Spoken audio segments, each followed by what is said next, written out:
The garage door creaked open, letting in a blast of cold Connecticut air that made me pull my cardigan tighter around my shoulders. I fumbled for the light switch, illuminating my bedroom. A fold-out cot wedged between cardboard boxes and rusty garden tools. This was my reward for giving my daughter everything I had built. The worst part? The beautiful home I had constructed with my own hands stood just 50 feet away, warm lights glowing from every window as my son-in-law's laughter drifted through the night. I was Eleanor Wilson, 68 years old, and I was sleeping in my own garage, while the man who promised to care for my daughter was throwing another dinner party without me. Before we jump back in, tell us where you're tuning in from, and if this story touches you, make sure you're subscribed, because tomorrow, I've saved something extra special for you. You're welcome to join us, Mom, Jessica had said earlier, not meeting my eyes. But Andrew thinks it might be awkward since, well, you know how his colleagues are. What I knew was that Andrew Reynolds thought I wasn't good enough for his precious image. What he didn't know was who I really was, or who I was about to call. I never planned to live with my daughter and son-in-law. After Thomas died 5 years ago, I was perfectly content in our family home, a spacious colonial in Maplewood, that my late husband and I had built ourselves back when Wilson Construction was just getting off the ground. I'd designed every inch of that house, from the ornate crown molding to the hidden reading nook under the stairs. It wasn't just a house. It was the physical embodiment of 40 years of love and hard work. Jessica was our only child. Perhaps we spoiled her, especially Thomas. Whatever our daughter wanted, she got: dance lessons, private school, European vacations. When she met Andrew Reynolds during her final year of college, I had my reservations. There was something calculated about his charm, something too perfect, about the way he spoke about the future. Thomas, ever the optimist, told me I was being overprotective. "He comes from a good family, Ellie," Thomas would say. "His father's company is reputable. Jessica could do worse." I didn't argue. What? Mother wants to admit she doesn't trust her daughter's judgment? Besides, Jessica was radiant around Andrew. He was handsome in that conventional way. Dark hair always neatly combed, tailored suits that screamed old money, and a smile that never quite reached his eyes. But Jessica didn't notice that last part.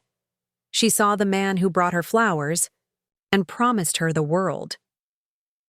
When Thomas was diagnosed with aggressive pancreatic cancer, everything changed.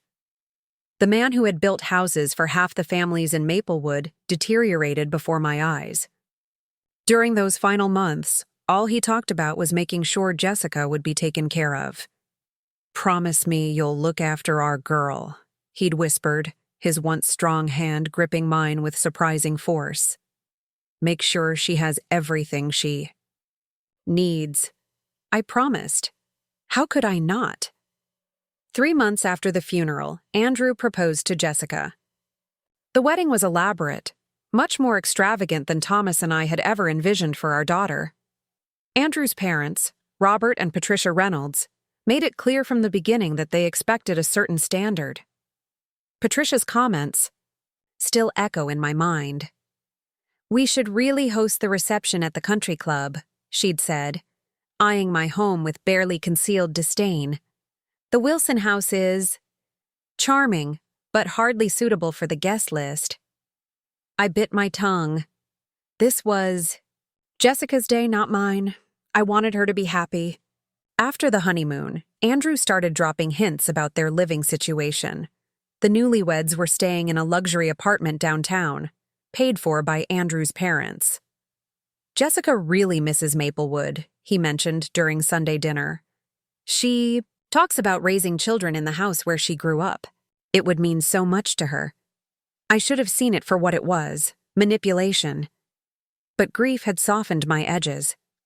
All I could think about was Thomas's last wish: make sure Jessica has everything she needs. So I did what any mother might do. I signed over the deed to our family home to Jessica, with the understanding that I would live in the guest suite we had built for my mother years before. The joy on Jessica's face when I handed her the papers made it all worthwhile. Or so, I thought. The first few months were pleasant enough. I kept to myself, gave the young couple their space, and found comfort in knowing Jessica was building her life in the home where she'd grown up. I spent my days volunteering at the community center and meeting my old friend Martha for coffee. Martha had warned me early on. "Ellie, you're being too generous," she'd said over steaming mugs at Green Street Cafe. "You should have kept some control over the property." I'd laughed it off. "Andrew's a financial advisor, Martha. He knows how to manage assets better than I do. Besides, it's Jessica's inheritance. I'm just giving it to her early." What I didn't tell Martha, or anyone, was that the house wasn't my only asset. Thomas and I had built more than just a construction company. We'd invested wisely over decades, diversifying into real estate and other ventures. There was the cabin in Vermont that no one knew about, purchased through one of our business entities. There were offshore accounts and silent partnerships with developers across the state. Thomas had been a builder, but I had been the business mind behind Wilson Construction. After his death, I had quietly sold the company for a sum that would have made Andrew's eyes bulge had he known. But I kept these details to myself. "A smart woman always has a backup plan," Thomas used to say with a wink. It was one of the many things we had agreed on in our 40-year marriage. The dynamics in the house changed gradually. First, it was small things. Andrew reorganized the kitchen, moving my special occasion dishes to a high shelf I couldn't reach without a step stool. Then Jessica mentioned that perhaps I shouldn't use the main entrance when they had company. "It's just that Andrew's colleagues are important for his career advancement," she explained, not meeting my eyes. "He needs to project a certain image." I wondered when I had become incompatible with my daughter's image of success. I'd run a multi-million-dollar construction company for decades. I'd negotiated contracts with some of the most powerful developers in the Northeast. Yet somehow, I wasn't sophisticated enough for Andrew's financial advisor friends. Then came the remodeling. Without consulting me, Andrew hired contractors to renovate the master suite, the bedroom Thomas and I had shared for decades. I came home from a volunteer shift to find strangers tearing out the custom cabinetry Thomas had built with his own hands. "We're updating the house to better reflect their lifestyle," the project manager explained when I confronted him, clearly uncomfortable. Mr. Reynolds was very specific about the changes. That night, I found Jessica alone in the kitchen and asked her about the renovation. "Oh, Mom," she sighed. "Andrew wanted to surprise me. Isn't it thoughtful? He says the house needs a modern touch." "Jessica, those cabinets were handcrafted by your father. They were solid oak." She had the decency to look embarrassed. "I know, but Andrew says they made the room look dated. His clients expect a certain standard when they visit." "His clients visit your bedroom?" I couldn't keep the edge from my voice. "It's not like that. We're hosting a housewarming next month, and people will want a tour of the whole place. It needs to look cohesive." "Cohesive," I repeated. It was the first time I felt like a stranger in my own home. The renovations expanded. The reading nook Thomas had built for Jessica when she was 7. Gone. The hand-painted tiles in the guest bathroom, replaced with cold, modern marble. With each change, a piece of Thomas vanished, and with it, a piece of me. I started spending more time with Martha, who was sympathetic but increasingly concerned. "Ellie, this isn't right," she said one afternoon as we watched children play in the park. "That's your home. You built it." "It's Jessica's home now," I replied, though the words tasted bitter. "I gave it to her." Martha shook her head. "There's a difference between giving someone a gift and letting them erase you." I knew she was right, but what could I do? I'd signed away my rights to the property. Besides, confronting Andrew directly would only strain my relationship with Jessica further. The final straw came 6 months after I'd signed over the deed. I returned from a weekend visit with my sister to find my belongings had been moved from the guest suite to the detached garage at the back of the property. The garage had been hastily converted. A cot, a space heater, a small dresser, and a bathroom consisting of a toilet and sink wedged into the former tool room. Jessica met me. In the driveway, her expression a mix of guilt and defiance. "Andrew's parents are coming to stay for a month," she explained. "They need the guest suite." "A month?" I echoed, staring at the garage. "And you expect me to sleep out here?" "Jessica, it's November. Connecticut winters aren't exactly garage-friendly." "It's insulated," she insisted, though we both knew it wasn't properly insulated for living. "And there's the space heater. It's only temporary, Mom." Where was I supposed to sleep during this family discussion? Jessica had the grace to look away. Andrew thought it would be easier to present you with the solution rather than cause you stress about the planning. "How considerate of him," I said flatly. Preparing and narrating this story took us a lot of time, so if you are enjoying it, subscribe to our channel. It means a lot to us. Now back to the story. That night, lying on the squeaky cot with the distant sounds of my daughter's life continuing without me, I stared at the ceiling and finally admitted the truth. Jessica wasn't going to stand up for me. Whatever influence Andrew had over her was stronger than her connection to me. For the first time since Thomas died, I felt truly alone. The temporary arrangement stretched into weeks, then months. Robert and Patricia Reynolds extended their stay, then left, only to be replaced by a series of house guests, Andrew's colleagues, his college friends, even his personal trainer who needed a place to stay between leases. Each time, Jessica assured me it would just be a little longer. Winter set in with a vengeance. The space heater struggled against the cold that seeped through the garage's thin walls. I developed a persistent cough that concerned Martha enough that she insisted on taking me to her doctor. Prolonged exposure to cold, possibly some mold in those garage walls, Dr. Chen diagnosed, prescribing an inhaler and antibiotics. "Mrs. Wilson, this is not a suitable living arrangement for someone your age, especially in winter." Martha drove me back to the house, my house, seething with righteous anger. "This ends today," she declared, parking directly behind Andrew's BMW. In the driveway, "I'm going to give that entitled young man a piece of my mind." I placed a restraining hand on her arm. "No, Martha. This is between me and my family." "What family?" she snapped. "A daughter who lets her mother sleep in a garage? A son-in-law? Who treats you like an inconvenience? That's not family, Ellie. That's emotional abuse." The word abuse hung in the air. I'd never considered it that way. I was Eleanor Wilson, former CEO of Wilson Construction. I'd negotiated million-dollar deals across boardroom tables. How had I allowed myself to be relegated to a garage by my own daughter? That evening, I knocked on the main house door, my own front door, and waited like a visitor until Jessica answered. "Mom, we're in the middle of dinner," she said, keeping the door half closed. Through the gap, I could see Andrew and another couple seated at my dining room table, the cherrywood table Thomas had commissioned for our 25th anniversary. "I need to speak with you.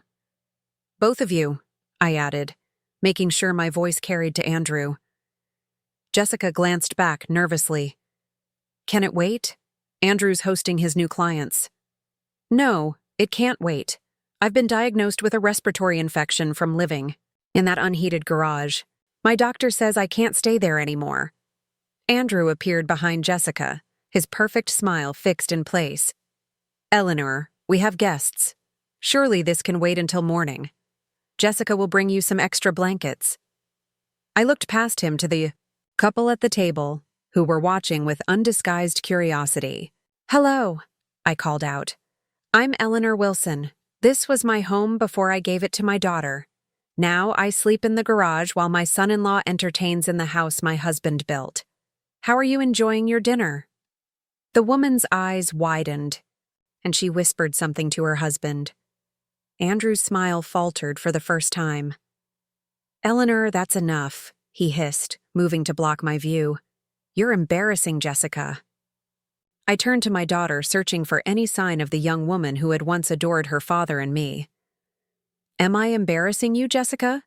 Or is it embarrassing that your mother has pneumonia from sleeping in a garage while you host dinner parties? Her face crumpled. For a moment, I thought I'd broken through whatever spell Andrew had cast over her. Then she straightened, her expression hardening in a way that reminded me painfully of Patricia Reynolds. You're being dramatic, Mom. It's not pneumonia, and the garage is perfectly adequate. If you're unhappy with the arrangement, perhaps you should consider other options. The words hit me like a physical blow. My own daughter was suggesting I move out completely. I see, I said quietly. I believe I will consider other options. I turned and walked back to the garage, my heart breaking with each step. Behind me, I heard Andrew smooth things over with his guests, his voice carrying across the yard. My mother-in-law is going through a difficult adjustment period. You know how it is with the elderly. They struggle with change. I was 68, hardly elderly. I had run a company until 3 years ago. I'd raised capital, managed teams, and built a legacy that had provided the very roof over Andrew's ungrateful head. Inside the garage, I sat on the edge of the cot and made a decision. I'd tried to honor Thomas's wish by giving Jessica everything. But my late husband would never have wanted this. His wife exiled to a garage, his memory erased from the home he built, his daughter transformed into someone who could treat her mother with such casual cruelty. I picked up my phone and scrolled to a contact I hadn't called in years. George Thompson had been Thomas's business partner and my friend for decades. He'd retired to Florida shortly after Thomas's death, but we still exchanged holiday cards. More importantly, George was the only other person who knew about all of Wilson Construction's assets, including the ones that weren't in the official records. My finger hovered over his name. If I made this call, there would be no going back. The quiet, compliant mother who accepted whatever scraps of dignity her daughter and son-in-law threw her way would be gone forever. Outside, I could hear laughter from the house as Andrew entertained his guests, probably pouring wine into the crystal glasses Thomas and I had received as wedding gifts. My gaze drifted to the photo on my makeshift nightstand, Thomas holding newborn Jessica, his face alight with pride and love. I tried, Tom, I whispered to his image, but I think it's time for Plan B. I pressed the call button. It rang 3 times before a familiar voice answered. Eleanor Wilson, it's been too long. How are you, my dear? I took a deep breath. George, I need your help. It's time to execute the contingency plan. There was a pause, then a low chuckle. I was wondering when you'd call. Thomas always said you'd wait too long. What did that son-in-law of yours do? As I explained the situation, I felt a weight lifting off my shoulders. By the time I hung up, the path forward was clear. Eleanor Wilson was done sleeping in garages. It was time to remind everyone exactly who I was and what happened to people who underestimated me. George arrived in Maplewood 3 days later. I met him at the Green Street Cafe, away from Jessica and Andrew's prying eyes. Despite being in his 70s, George Thompson hadn't changed much, still tall and imposing with a shock of white hair and those keen blue eyes that could see through any deception. He embraced me warmly before holding me at arm's length, his expression darkening as he took in my appearance. Good Lord, Eleanor, he muttered. You've lost 20 pounds since I last saw you, and that cough doesn't sound good. I waved away, his concern as we settled into a corner booth. Garage living isn't exactly spa treatment, George, but I'll be fine. You shouldn't have been living in a garage to begin with, he replied, his voice tight with controlled anger. Thomas would be turning in his grave if he knew. The waitress brought us coffee, and I wrapped my hands around the warm mug, savoring the heat. The cafe was quiet at this hour, just a few retirees reading newspapers and a young mother trying to keep her toddler entertained. I have the documents you asked for, George said, sliding a thick manila envelope across the table. Everything's in order. Property deeds, account statements, the incorporation papers for Horizon Holdings. Horizon Holdings had been Thomas's and my secret contingency plan. We'd created the LLC years ago, gradually transferring properties and investments into its name. On paper, Horizon was owned by a series of shell companies that eventually traced back to a trust we'd established. Neither Jessica nor Andrew had any idea it existed. "What about the cabin?" I asked. George smiled. "Still there, still beautiful, and legally owned by Horizon Holdings. I had a property manager check on it last month. Everything's ready for you whenever you want to use it." I took a deep breath, feeling something close to hope for the first time in months. "And the liquid assets?" "Approximately $2 million in accounts that only you can access. Thomas made sure of that." He leaned forward, lowering his voice. "Ellie, why did you wait so long to call me? You've been living like a pauper when you're worth millions." The question caught in my throat. Why had I subjected myself to this? Pride? Stubbornness? Love for my daughter? "I wanted to give Jessica a chance," I finally admitted. "I thought if I was patient enough, understanding enough, she'd remember who she was, who we were as a family. I didn't want to believe she'd choose Andrew over me." George's weathered hand covered mine. "Your daughter made her choice, Ellie. Now it's time to make yours." We spent the next 2 hours reviewing my options. The deed to the house was in Jessica's name. There was no changing that. But everything else, all the assets Andrew had no idea existed, those were still mine to control. "The first order of business," George said, "is getting you out of that garage. You're coming back to my hotel with me today, and tomorrow we'll find you a proper place to live." I shook my head. "Not yet. If I leave now, Andrew wins. He wants me gone, out of sight where he doesn't have to acknowledge my existence. I need to be strategic about this." George raised an eyebrow. "You have something in mind." "I do." I took a sip of coffee, organizing my thoughts. Andrew's entire persona is built on the illusion of success. His family has old money, but from what I've gathered, Robert Reynolds' company has been struggling for years. Andrew needs to maintain the appearance of wealth and influence to attract clients. And you want to disrupt that illusion. Precisely. But first, I need information. I pulled out my phone and scrolled to a name. I've been doing some digging. Andrew's firm, Reynolds Financial Services, isn't as stable as he pretends. They've lost several major clients recently. I need to know why. "You suspect something unethical?" "I suspect Andrew inherited his father's talent for cutting corners. Thomas always said Robert Reynolds would charm you with one hand while picking your pocket with the other." George leaned back, a slow smile spreading across his face. "You haven't changed a bit, Ellie. Still the strategist." "I learned from the best," I replied, thinking of Thomas and our late-night planning sessions at the kitchen table, mapping out the future of Wilson Construction deal by deal. We parted with a plan in place. George would stay in Maplewood for a week, using his old business contacts to quietly investigate Reynolds Financial Services. Meanwhile, I would continue my garage exile, playing the role of the defeated mother-in-law while gathering information from inside the house. That evening, I returned to find Andrew's BMW gone and Jessica alone in the kitchen. She looked up as I entered, her expression guarded. "Mom, about last night." "It's all right," I interrupted, keeping my voice mild. "I understand you were put in a difficult position." Relief washed over her face, quickly followed by guilt. "The garage really isn't suitable. I've been talking to Andrew about converting the basement space into an apartment for you. It would be warmer, at least." "That's thoughtful." I coughed deliberately, reminding her of my condition.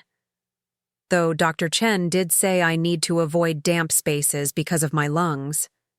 Jessica bit her lip. The basement is dry. Dad made sure of that when he built the house. Her voice softened at the mention of Thomas. Remember how he insisted on that French drainage system everyone thought was overkill? I remember. I took a seat at the kitchen island, watching my daughter move around the space Thomas and I had designed together.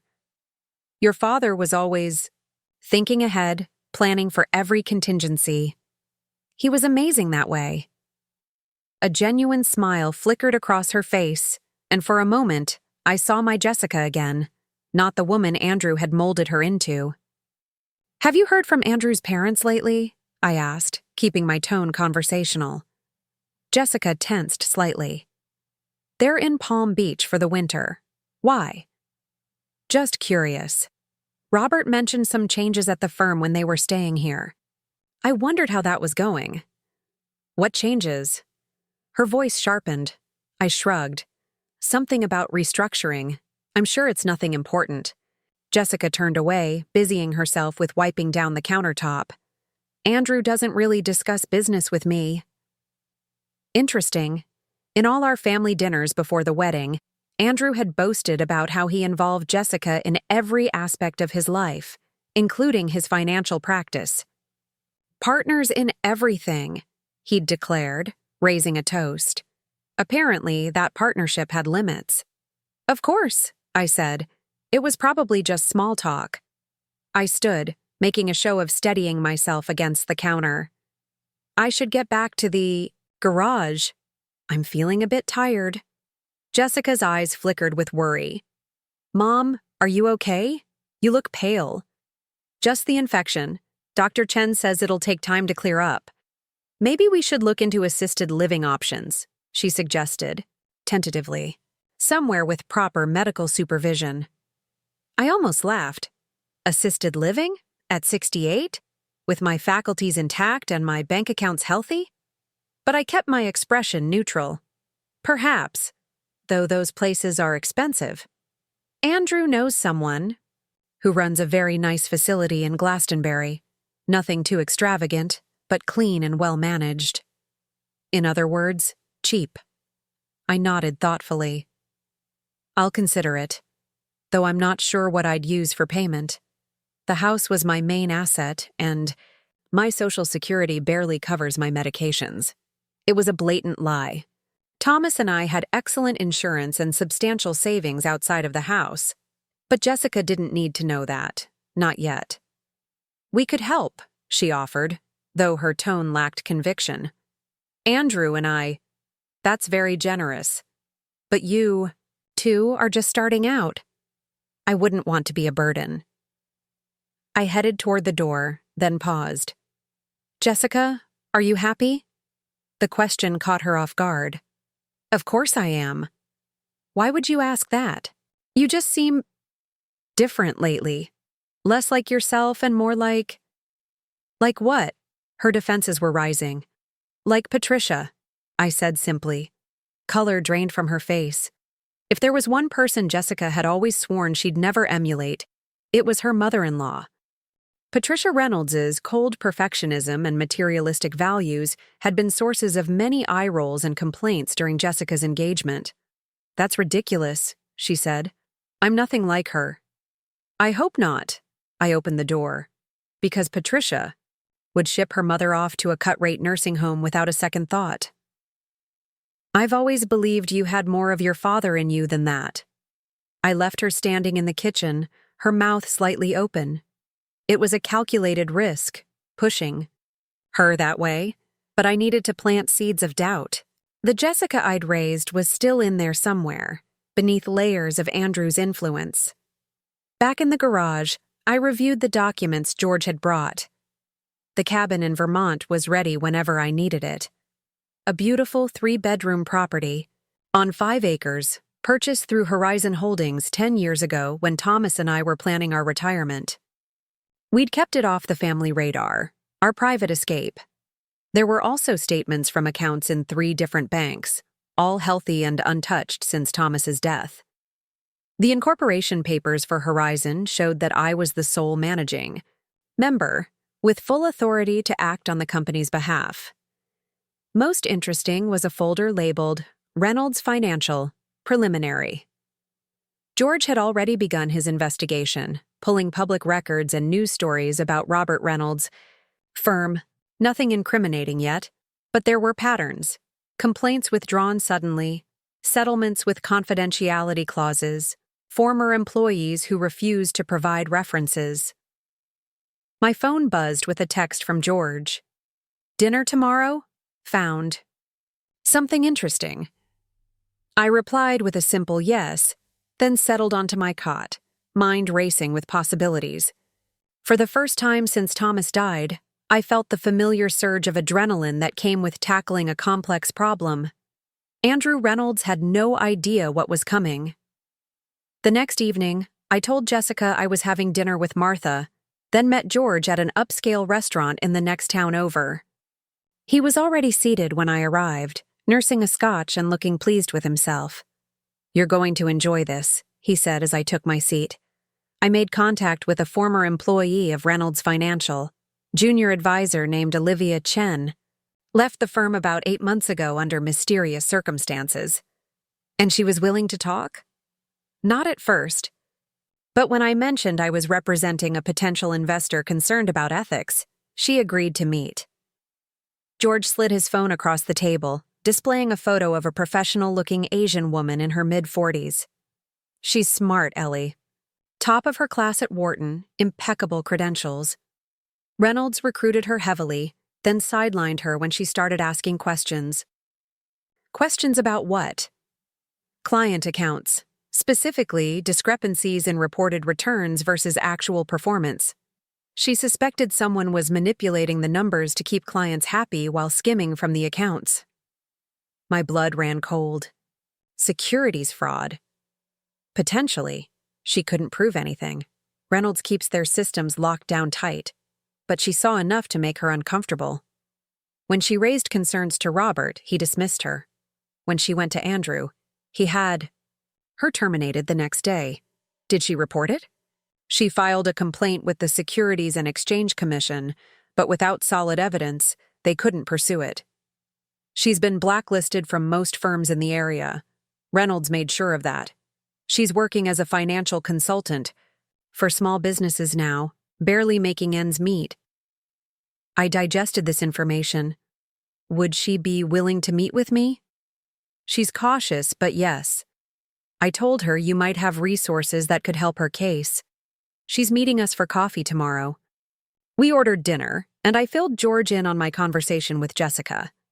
He nodded approvingly. "You're driving a wedge between her and Andrew. Good strategy." "I'm trying to remind her of who she was before him," I corrected. "My daughter was never cruel or materialistic. This version of Jessica is Andrew's creation. Or perhaps it's who she always was, and you just didn't want to see it." George's voice was gentle, but his words stung. "You didn't know her growing up?" "She was kind, George. Thoughtful. Thomas and I raised her to value people over things." "People change, Ellie. Sometimes for the worse." I pushed my food around my plate, appetite gone. "Not Jessica, not completely. I refuse to believe that." George didn't argue, but his silence spoke volumes. We moved on to practical matters, finding me a place to live, accessing the funds I'd need to execute my plan, establishing a timeline for action. "The most important thing," he emphasized, "is maintaining the element of surprise. The moment Andrew realizes you have resources he doesn't know about, he'll start counter-moving." "He won't find out until I'm ready," I assured him. "Right now, he sees me as a helpless old woman he can bully into leaving. That perception is my greatest advantage." After dinner, George drove me back to the house, stopping a block away at my request. "Are you sure you don't want to come to the hotel? I have a suite with an extra bedroom. You'd be comfortable there." "Not yet," I said. "I need to be here a little longer. Trust me, George." He sighed. "I do trust you. It's that son-in-law of yours I'm worried about. Men like Andrew are dangerous when cornered." "I'll be careful," I promised, then made my way back to the garage in the darkness, The next morning, I found a note taped to the garage door. Jessica's handwriting. Mom, going to look at that facility in Glastonbury with Andrew. Back by dinner. There's soup in the fridge if you're hungry. J. So they were already shopping for nursing homes, moving faster than I'd anticipated. I needed to accelerate my own plans. I spent the morning on my laptop, researching Connecticut's financial regulations and documentation requirements for investment advisors. By noon, I had a solid understanding of where Reynolds Financial might be vulnerable if they were indeed manipulating client accounts. At 1 o'clock, I met George and Olivia Chen at a quiet cafe in Hartford. Olivia was exactly as her photo suggested, polished, professional, with an intensity in her dark eyes that spoke of determination. Mrs. Wilson, she greeted me. George explained your situation. I'm sorry about your daughter and son-in-law. Please, call me Eleanor, and I appreciate your willingness to meet with us. We settled into a booth at the back of the cafe, and Olivia got straight to the point. I need to be clear. I have suspicions, but no concrete proof of wrongdoing. At Reynolds Financial. Everything I saw could potentially be explained as administrative errors or aggressive, but legal, investment strategies. But you don't believe that's the case, I prompted. No, I don't. The patterns were too consistent. Large accounts showing artificially inflated returns on paper while the actual holdings didn't match the reporting. Clients being shifted between advisors whenever they started asking detailed questions. And there was a separate, password-protected client list that only Robert and Andrew could access. George leaned forward. VIP clients? Olivia nodded. That's what they called them. But these weren't necessarily the wealthiest clients or the oldest accounts. Some were relatively new, with modest portfolios. The common denominator seemed to be that they rarely checked their statements in detail. Elderly clients? I suggested. People who trusted their advisor implicitly? Exactly. Many were retirees who had handed over their life savings to Reynolds. Several were widows. Her eyes met mine. Women who had recently lost their husbands and had limited financial experience. My stomach tightened. It was a predatory pattern, targeting the vulnerable. If Andrew had looked at me as a potential mark before learning I'd signed over the house to Jessica. The thought made me ill. What exactly are you hoping to find, Eleanor? Olivia asked. Leverage, I answered honestly. My son-in-law is trying to force me out of my daughter's life. If he's engaged in financial misconduct, I want to know about it. She studied me. To report him? If necessary. My preference would be to convince him to back off without involving the authorities. I don't want to see my daughter hurt by a public scandal. Olivia considered this. I understand your position. But these aren't just numbers on a page. These are real people's life savings. If Reynolds Financial is defrauding clients, they deserve to be stopped. And they will be, I assured her. One way or another. But I need evidence first. Could you identify which clients might have been victimized? She hesitated. I don't have access to their systems anymore. And even when I worked there, the VIP list was restricted. But you remember some names? A few. There was one woman I was particularly concerned about, Margaret Winters. She invested her entire inheritance with Reynolds about 2 years ago, roughly $2 million. Her quarterly statements showed consistent 8 to 10% returns, which is unusually high for the conservative portfolio she requested. But when I accidentally accessed her actual holdings during a system glitch, the numbers didn't add up. I took out a notebook and wrote down the name. Anyone else? Olivia provided 3 more names, along with what she could remember about their accounts. It wasn't much, but it was a start. There's something else, she added. There was an internal audit scheduled about a month before I left. Standard procedure, usually routine. But Andrew and Robert were unusually tense. They had us working late for weeks, cleaning up the files, as they called it. After hours, when they thought everyone had gone home, I saw them in Robert's office with stacks of documents. They were shredding things. George and I exchanged glances. Document destruction ahead of an audit was a major red flag. "Do you know which firm conducted the audit?" I asked. "Pemberton? Associates. They've been Reynolds auditors for years." I always thought it was odd. Most firms rotate auditors regularly to ensure objectivity. Another note for my book. "Olivia, would you be willing to go on record with this information if it became necessary?" She took a deep breath. "If you find actual evidence of fraud, yes. But not based on suspicions alone. I've already been blacklisted in this industry. I can't afford to be labeled a whistleblower without proof." "Fair enough," I agreed. "For now, let's keep this conversation between us. But I may need to contact you again as this develops." After Olivia left, George and I remained at the table, processing what we'd learned. "It's circumstantial," he acknowledged, "but compelling. If Andrew and his father are running a Ponzi scheme or skimming from accounts, they've put themselves in a vulnerable position. And they've hurt people in the process," I added, thinking of Margaret Winters and the other names on my list. "I need to see those client files." "Breaking into Reynolds Financial isn't an option, Ellie." "No, but approaching these clients might be. If they're willing to share their statements and account details, we might spot the discrepancies Olivia mentioned." "It's risky. If Andrew finds out you're questioning his clients, he won't." I checked my watch. I should get back before Jessica and Andrew return from their nursing home tour. George insisted on driving me, still uncomfortable with my garage accommodations. As we pulled up a block from the house, he handed me a key card. "Room 412 at the Maplewood Inn. It's reserved in my name for the next month. Use it whenever you need a break from that garage." I slipped the card into my pocket.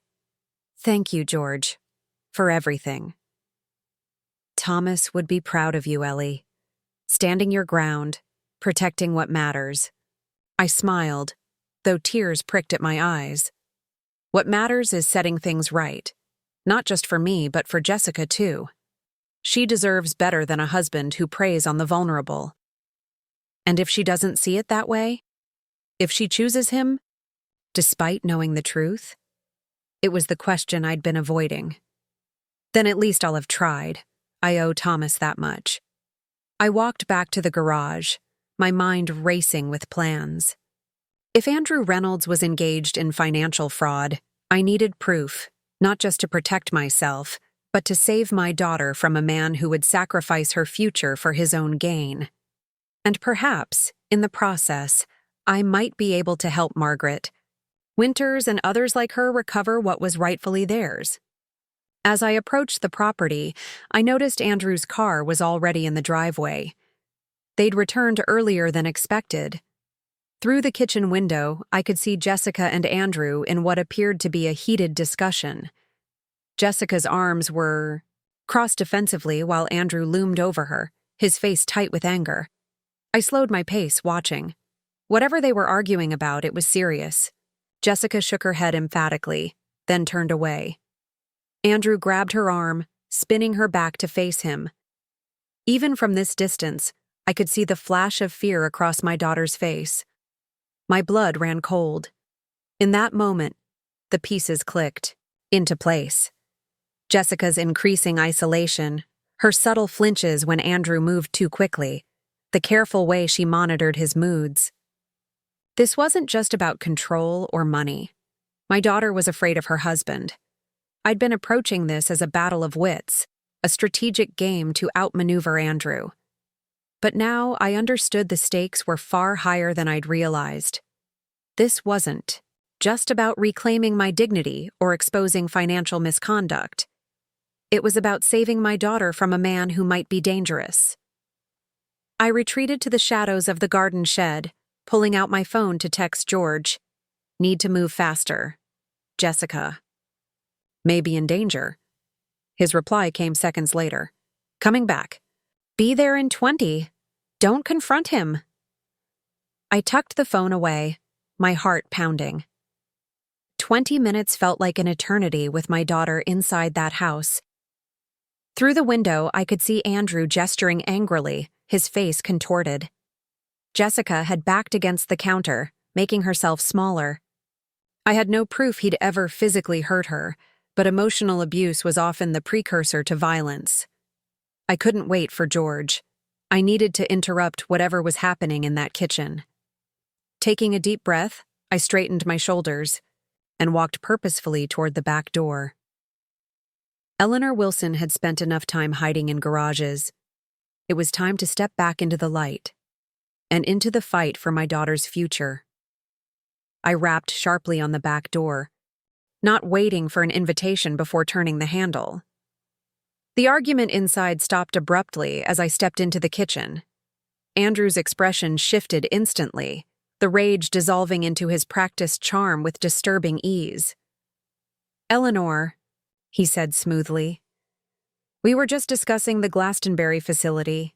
It's really quite lovely. Private rooms, daily activities, medical staff on call.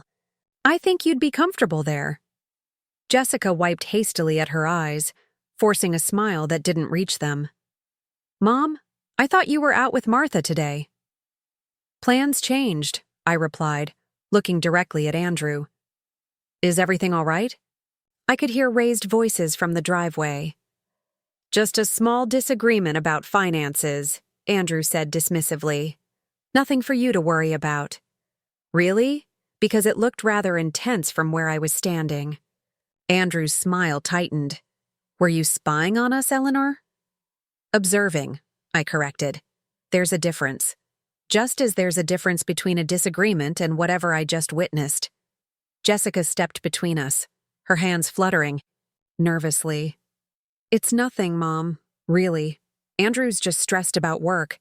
The audit is coming up and—" "Jessica." Andrew's voice held a warning. "Your mother doesn't need to hear about our business matters." An audit.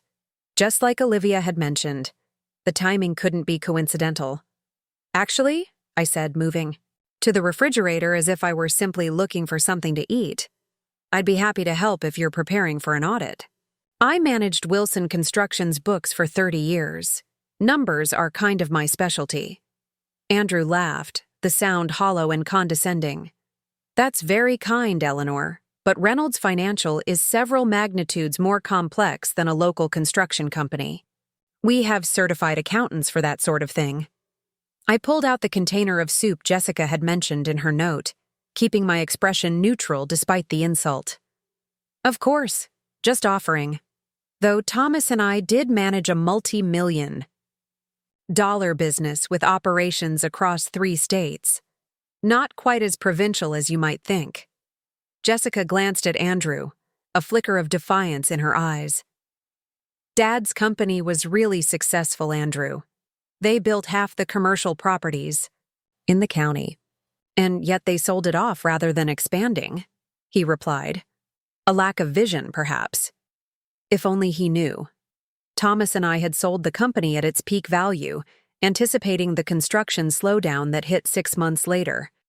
Our timing had been impeccable, maximizing our profit while our competitors struggled, but Andrew didn't need to know that." "Different priorities," I said mildly. "Thomas valued family over empire building." Andrew checked his watch with exaggerated impatience. "Speaking of priorities, I have calls to make. Jessica, we'll continue our discussion later." The threat was subtle, but unmistakable. Jessica's shoulders tensed as Andrew left the room. When the door to his home office closed, she exhaled shakily. "Mom, you shouldn't antagonize him.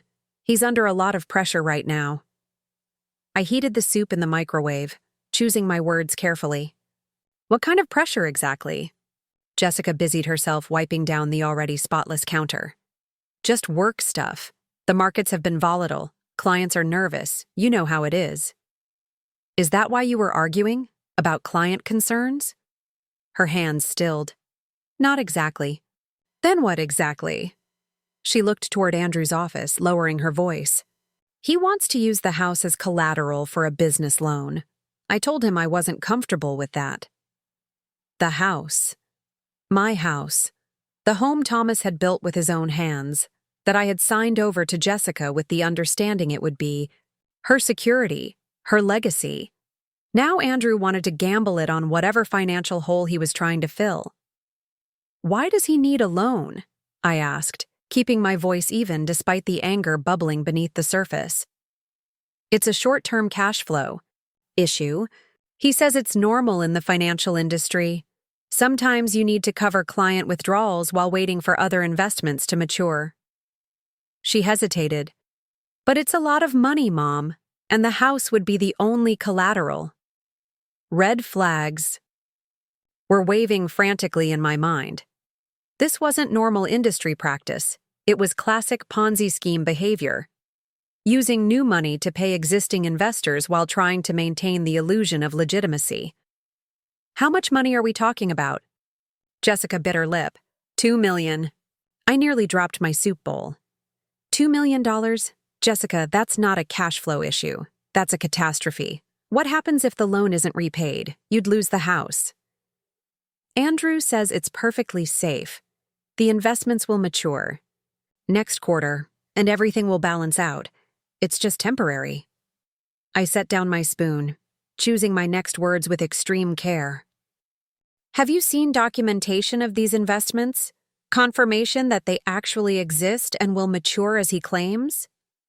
"Of course they exist," she snapped, her defensiveness rising. "Andrew wouldn't lie about something like that." "I'm not suggesting he would," I lied. "But it's a significant risk. Before you put your home on the line, you should at least verify the details. It's basic due diligence." Jessica's expression wavered between uncertainty and loyalty to her husband. "Andrew handles all the financial matters. He knows what he's doing." "Then he shouldn't have any problem showing you the paperwork," I pointed out. "Just ask him for the specifics. Which investments are maturing, when exactly, and for how much. If everything's legitimate, he'll have that information readily available." The kitchen door swung open and Andrew reappeared, his smile tight as he assessed the scene. "Everything okay in here?" Jessica straightened, her moment of doubt carefully concealed. "Fine. Mom was just having some soup." "Wonderful." Andrew's gaze flicked to me, then back to Jessica.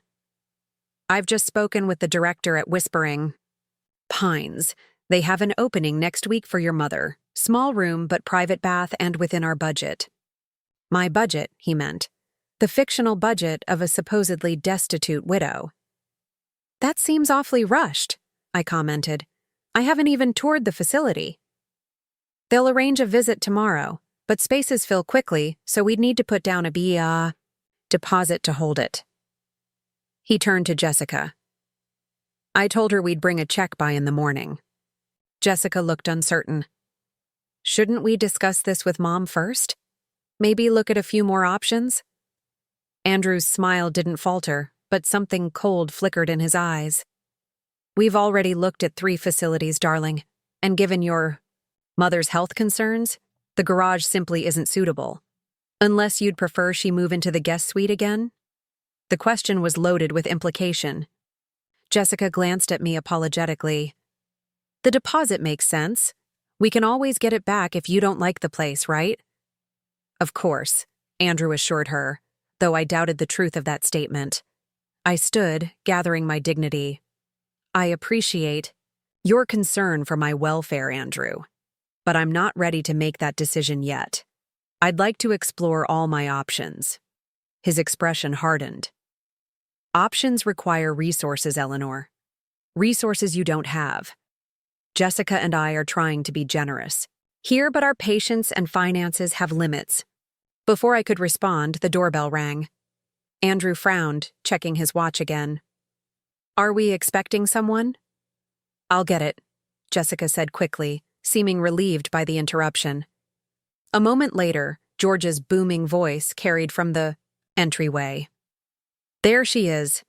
Jessica, my dear, you're looking more like your mother every day." I suppressed a smile. George had arrived, right on cue. By the time he entered the kitchen, he was in full performance mode, the jovial old family friend, oblivious to tension or subtext. "Eleanor!" he exclaimed, embracing me. "When you mentioned you were staying with Jessica, I had to stop by. It's been, 4 years? And Andrew—" He extended his hand, gripping Andrew's firmly. "Good to see you again, son. Still keeping the financial world turning?" Andrew's confusion was evident. He clearly didn't remember meeting George at the funeral, where he'd been just another face in the crowd of mourners. "Mr. Thompson, George Thompson, Thomas's old partner. We met at the service, though it was a difficult day for everyone." George clapped him on the shoulder.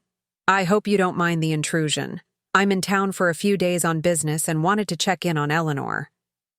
Andrew's discomfort was growing by the second. "Not at all, though we were in the middle of a family discussion." "About my living arrangements," I supplied. "Andrew and Jessica think I should move to an assisted living facility." George's eyebrows shot up. "Assisted living? At your age? Eleanor, you're more vibrant than half the 60-year-olds I know."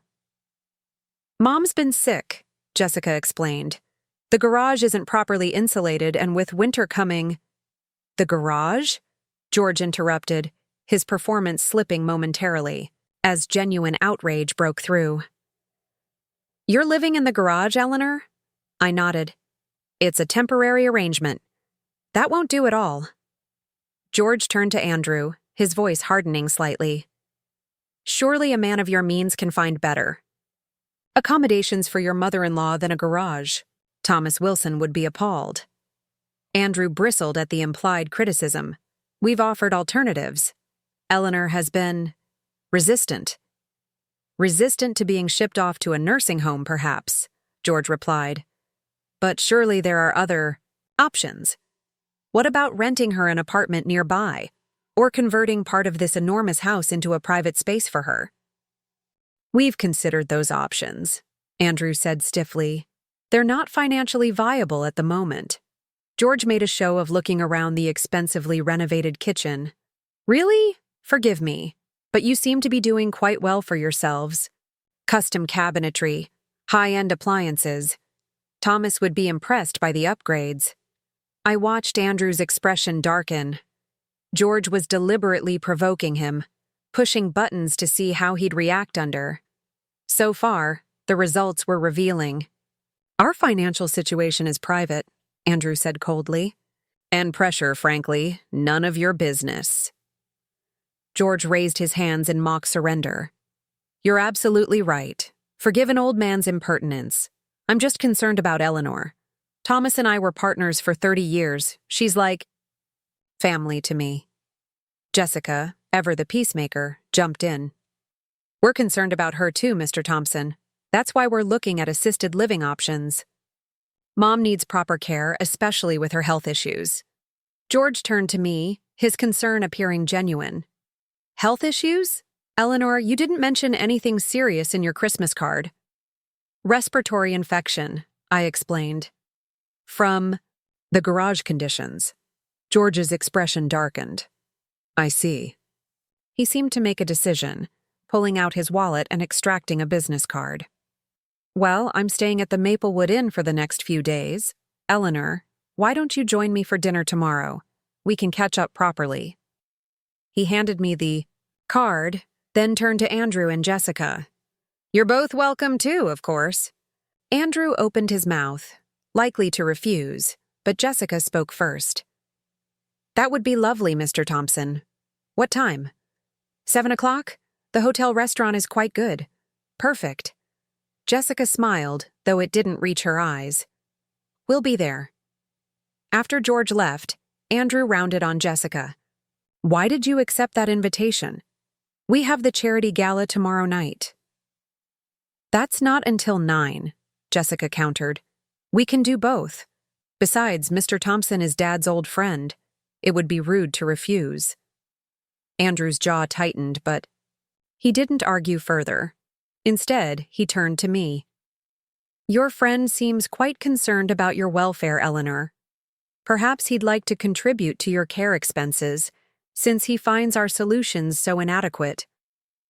The suggestion was both insulting and revealing. Andrew viewed relationships purely in transactional terms. If George cared, he should pay. The concept of emotional support without financial strings seemed foreign to him. George is being polite, I said. He has his own family to worry about. Andrew snorted. Convenient. Everyone has opinions about how we should handle things, but no one offers actual help. I don't need help, I replied evenly. I need respect. My name is on the deed to the garage you've relegated me to. I built this house with Thomas. I have a right to be treated with dignity in it.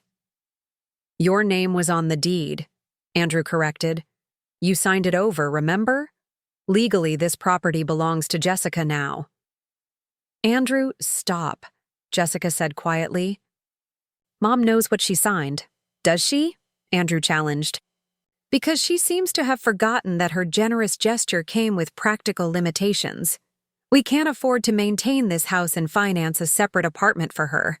The assisted living facility is the reasonable compromise. I set down my soup bowl, no longer hungry. I think I'll return to my garage accommodations now. Thank you for the soup, Jessica. Mom, Jessica began, but Andrew cut her off. Let her go. She needs time to consider the Whispering Pines option rationally. I walked out with my head high, refusing to give Andrew the satisfaction of seeing me upset. Back in the garage, I texted George. Thank you for the interruption. Things are worse than I thought. His reply came immediately. Agreed. That man is a snake. Dinner tomorrow is set. I've also made contact with Margaret Winters. She's agreed to meet us the day after progress. If Margaret could provide her account statements, we might have the evidence we needed to prove Andrew's financial misdeeds. But first, I needed to survive another night in the garage and prepare for tomorrow's dinner. A dinner that could change everything. The next morning, I awoke to the sound of raised voices again. Through the garage window, I could see Andrew and Jessica on the back patio, engaged in another heated discussion. Andrew was gesturing emphatically, while Jessica shook her head. I couldn't hear their words, but the body language was clear. He was pushing for something and she was resisting. I waited until Andrew's car pulled out of the driveway before making my way to the house. Jessica was sitting at the kitchen table, staring into a cup of coffee, her expression troubled. Everything all right? I asked, pouring myself a cup. She started as if she hadn't heard me enter. Fine, just discussions about finances. The house loan again? Jessica nodded. Andrew says we need to move quickly. The bank needs paperwork by the end of the week. And you're still not comfortable with it. She looked up, her eyes shimmering with unshed tears. I don't know what to do, Mom. Andrew says it's crucial for the business, but it's Dad's house. Using it as collateral feels wrong. I sat beside her, choosing my words carefully. Your father built this house to be your security, Jessica, not a bargaining chip in a business transaction. I know, but Andrew says if we don't get this loan, some of their clients could lose significant portions of their investments. He talks about our responsibility to them. Responsibility to clients. A convenient moral high ground that conveniently ignored the recklessness that had created the situation. Classic manipulation.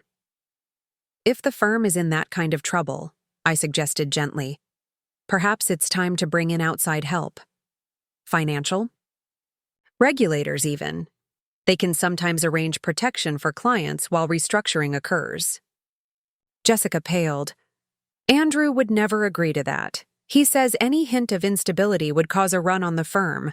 Everyone would withdraw at once, and they couldn't cover it. Another red flag. If Reynolds Financial couldn't handle normal client withdrawals, they were already insolvent. Jessica, I said, taking her hand, I need to ask you something important, and I need you to be honest with me. Has Andrew ever hurt you? Physically, I mean. Her reaction was immediate. A flash. Of panic, quickly controlled. No.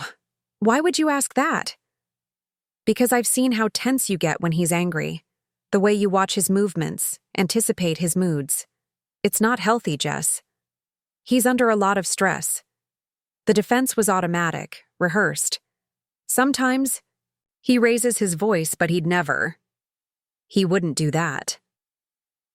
I squeezed her hand. If that ever changes, if you ever feel unsafe, you'll tell me, right? Promise me. She nodded, though her eyes avoided mine. I promise, but it's not like that, Mom. Really. I wanted to believe her, but the knot in my stomach tightened. Whatever was happening at Reynolds Financial had Andrew on edge, and Jessica was bearing the brunt of his anxiety. The dinner with George tonight couldn't come soon enough. I spent the day preparing, using George's hotel room to shower and change into clothes more suitable for an upscale restaurant. The black pantsuit, I chose projected authority and confidence, a far cry from the defeated widow Andrew believed me to be. I styled my silver hair carefully, applied subtle makeup, and added the pearl earrings Thomas had given me for our 30th anniversary. George whistled appreciatively when I emerged from the bathroom. There's the Eleanor Wilson I remember. Andrew won't know what hit him. That's the idea, I replied, checking my reflection one last time. Did you bring the documents? He patted his briefcase. Everything we need, right here. Are you sure you want to do this in a public place? Absolutely. Andrew's too concerned with appearances to make a scene in the hotel restaurant. And having witnesses might work in our favor. We arrived at the restaurant early, securing a corner table with a good view of the entrance. I felt a curious calm settle over me as we waited. After months of playing defense, of being marginalized and dismissed, I was finally taking control of the narrative. Jessica and Andrew arrived precisely at 7. I watched their approach carefully, noting the tension in Jessica's posture and the proprietary way Andrew guided her with a hand at her back. They were dressed formally, Jessica in a navy cocktail dress I'd never seen before, Andrew in a tailored suit that screamed expensive taste. Andrew spotted us first, his steps faltering momentarily as he took in my transformed appearance. The surprise in his eyes was deeply satisfying. Eleanor, he managed, regaining his composure. You look different. A proper shower works. Wonders, I replied mildly, rising to embrace Jessica. You look beautiful, sweetheart. Jessica hugged me tightly, whispering, You look amazing, Mom. George stood, shaking Andrew's hand with practiced bonhomie. Andrew, good to see you again. Please, have a seat. I've taken the liberty of ordering a bottle of Bordeaux, Thomas's favorite. We settled around the table, Andrew clearly unsettled by the shift in dynamics. I was no longer the garage-dwelling burden, but an equal participant in the evening, dressed and groomed as befitted my actual social status. Mr. Thompson mentioned you worked with Dad's company, Jessica said as the icy wine was poured. Were you involved in the early days? George smiled warmly. From the very beginning. Your father and I started with a single truck and more ambition than sense. But Thomas had vision, and your mother had business acumen. Quite the partnership. Mom handled the books? Jessica seemed surprised. Eleanor did far more than that, George corrected. She negotiated contracts, managed client relationships, oversaw the financial projections that guided our expansion. Thomas built the structures, but your mother built the business.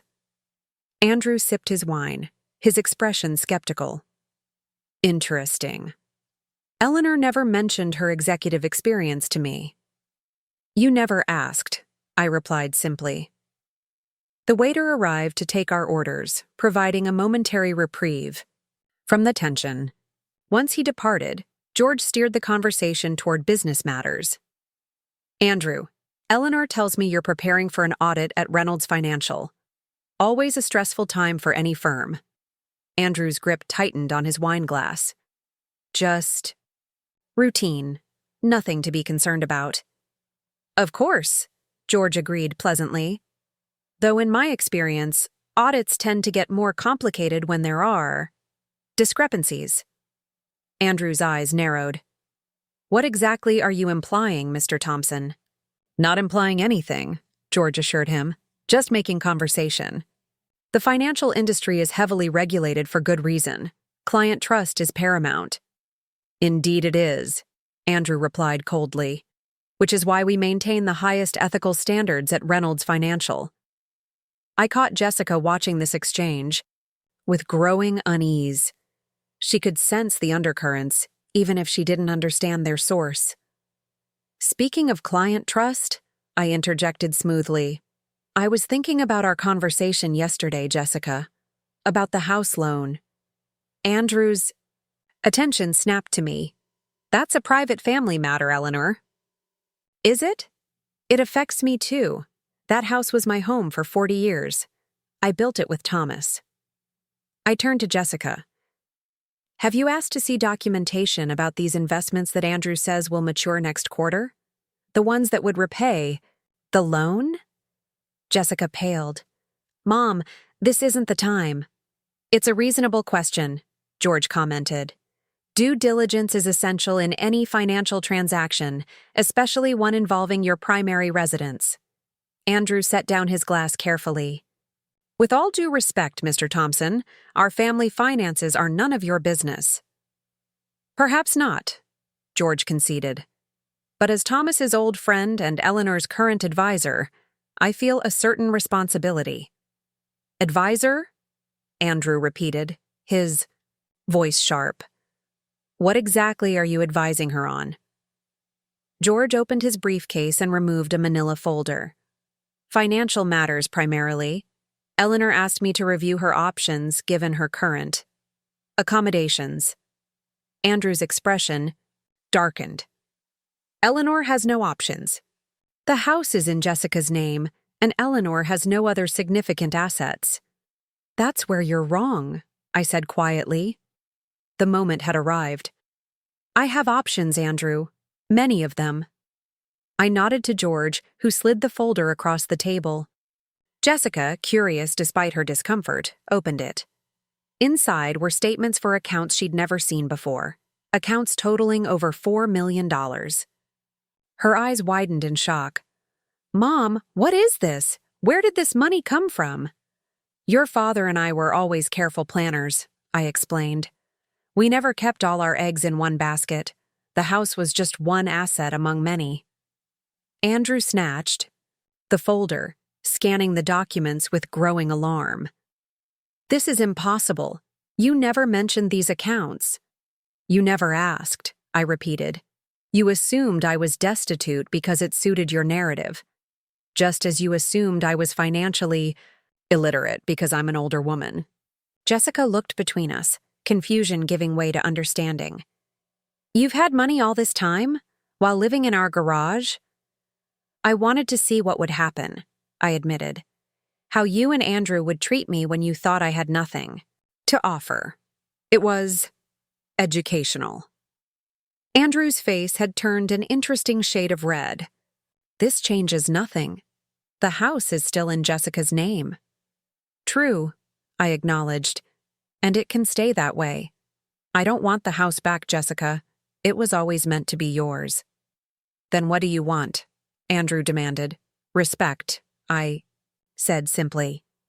A proper living space within the house that Thomas built. And for you to drop this plan to use the house as collateral for your business loans. Andrew laughed harshly. You think you can dictate terms now because you have a few accounts? This doesn't give you any legal rights to the property. No, but it does give me options, I countered. I could rent a lovely apartment nearby. I could even buy a new house in the neighborhood. But before I do that, I'd like to discuss another matter. I gestured to George, who produced a second folder. What's this? Andrew asked warily. Information about certain discrepancies at Reynolds Financial, George explained. Specifically, irregularities in accounts belonging to Margaret, Winters, Edward Patel, and several other clients. The color drained from Andrew's face. How did you— We have sources, I said. And tomorrow, I have an appointment with Margaret Winters herself. She's eager to review her account statements with a fresh pair of eyes. Jessica looked bewildered. Andrew, what is he talking about? What discrepancies? Andrew ignored her, his eyes fixed on me. This is slander. You have no proof of any wrongdoing. Not yet, I agreed. But an SEC investigation would certainly uncover the truth. Unless, of course, we can come to an arrangement. You're blackmailing me? Andrew hissed, leaning across the table. I prefer to call it negotiation, I replied calmly. Here are my terms. You will create a proper living space for me in the house, with a private entrance and full autonomy. You will not use the house as collateral for any loans, and you will treat Jessica with the respect she deserves as your wife and as Thomas Wilson's daughter. Andrew's jaw clenched. And if I refuse?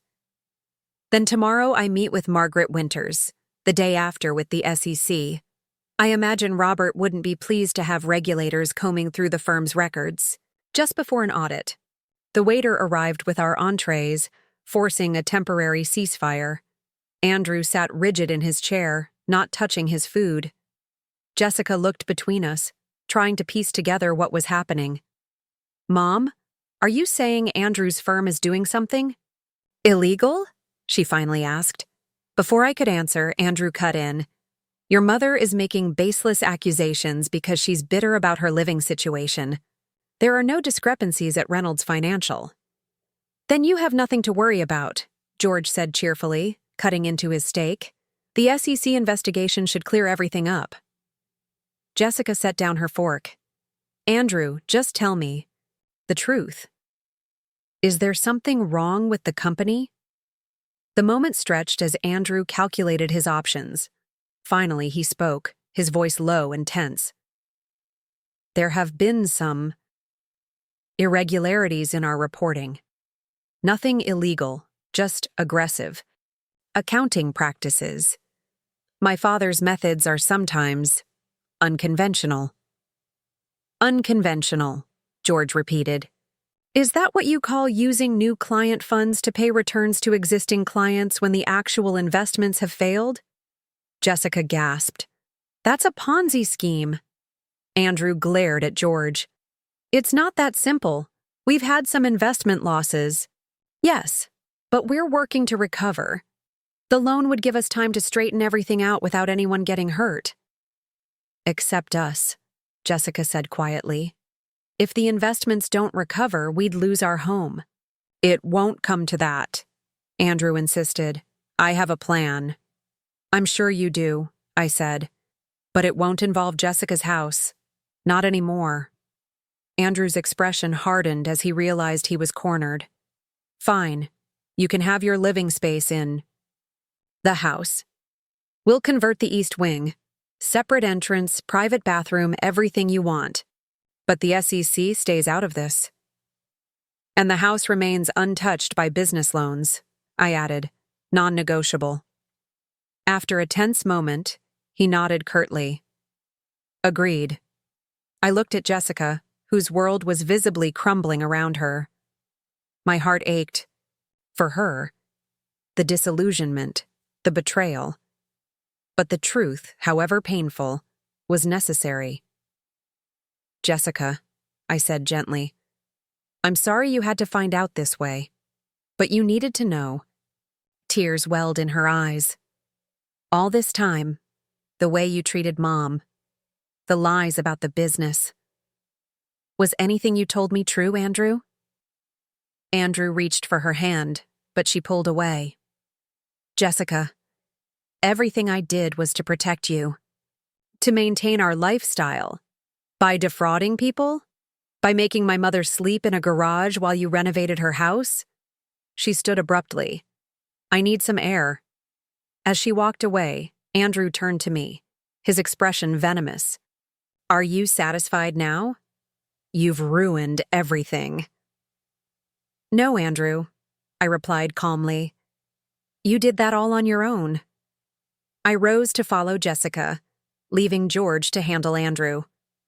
Outside, I found my daughter standing by the hotel's ornamental fountain, arms wrapped around herself against the evening chill.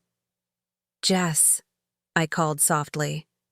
She turned, tears streaming down her face. Did you plan this? Set up this whole dinner just to humiliate him? To humiliate me? No, I said, approaching cautiously. I planned it to protect you, to show you the truth before it was too late, before the house was gone, before the SEC came knocking. You could have told me privately, warned me. Would you have believed me? I asked gently. Or would you have dismissed it as the bitter accusations of your garage-dwelling mother? She flinched at that, acknowledging the truth in my words. I never wanted you in the garage. That was Andrew's idea. He said it was only temporary, just until his parents' visit ended. But then there was always someone else staying, always another reason. I know, I assured her. I don't blame you, Jessica. You were manipulated by a master. But I let it happen, she whispered. I watched him treat you like garbage, and I said nothing. Did nothing. Fresh tears spilled down her cheeks. Dad would be so ashamed of me. I drew her into my arms, holding her as she sobbed. Your father would understand. Andrew, prey on your trust, your love. That's not your fault. What happens now? She asked, her voice small against my shoulder. That depends on you, I said. On what you want. Jessica pulled back, wiping her eyes. I don't know what I want anymore. Everything I thought I knew about my life, my marriage, it's all been a lie. Not everything, I corrected. I'm still here, and I'm not going anywhere, not again. She managed a watery smile. Even after how I treated you? Even then. That's what family is, Jessica. Not conditional, not transactional. Just love, through the good and the bad. She nodded, taking a deep breath. I need time to think. About Andrew, about the business, about everything. You have time, I assured her. And you have options, just like I do. Whatever you decide, I'll support you. As we stood there by the fountain, I felt a shift in our relationship, a rebalancing. Jessica wasn't just my daughter now. She was a woman facing difficult truths and choices. And I wasn't just her mother. I was Eleanor Wilson, strong in my own right, with resources and resilience that had surprised even me. Tomorrow would bring new challenges. Andrew's agreement tonight was born of desperation, not sincerity. The issues at Reynolds Financial wouldn't disappear simply because we'd exposed them. But tonight, for the first time in months, I felt hope. For myself. For Jessica. And for the future of our family, whatever shape it might take. The morning after our confrontation at the restaurant dawned gray and cold. Jessica hadn't returned home with Andrew last night. She'd asked to stay in my room at George's hotel. I'd left her sleeping there, sneaking out early to return to the house and gather some of my belongings. I wasn't planning to spend another night in that garage, regardless of what Andrew might say. I used my key to enter through the back door, moving quietly in case Andrew was still home.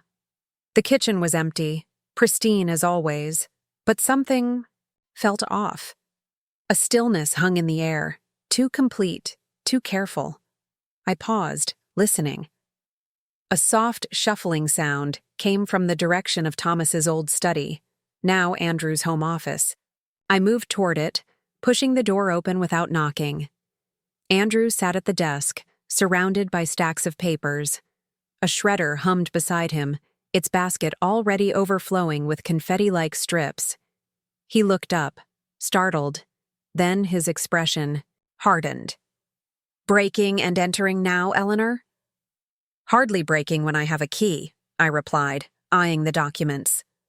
Destroying evidence is a federal crime when you're under investigation. There is no investigation, he snapped. Yet. I stepped into the room, noting the open safe behind the bookshelf. Thomas's old gun safe, now apparently repurposed for document storage. Margaret Winters might disagree. Our meeting is in 3 hours. Andrew's hand stilled on the papers. Cancel it. Why would I do that? We had an agreement, but clearly you're not honoring your end of it. I gestured to the shredder. Planning to run, Andrew? Or just covering your tracks? He stood abruptly, his height allowing him to tower over me. You have no idea what you're meddling with. This goes beyond me, beyond Reynolds Financial. Explain it to me then, I challenged, refusing to be intimidated. Andrew paced the length of the office, running a hand through his usually immaculate hair. You think this is just about aggressive accounting? A few misrepresented returns? He laughed bitterly. My father has connections, powerful people who've invested through our firm for decades. People who expect certain returns, regardless of market conditions. My blood ran cold. You're laundering money. I didn't say that. But his non-denial was telling. What I'm saying is that if Reynolds Financial comes under SEC scrutiny, the fallout won't just affect me or my father. There will be consequences. Are you threatening me? He stopped pacing, facing me directly. I'm warning you, for Jessica's sake as much as yours. Some of our clients don't take losses well, and they definitely don't appreciate government attention. The implication was clear, and it sent a chill down my spine. This wasn't just about financial fraud anymore. Andrew was suggesting something. Far darker lurked behind Reynolds Financial's facade. All the more reason to get Jessica away from this mess, I said. Away from you.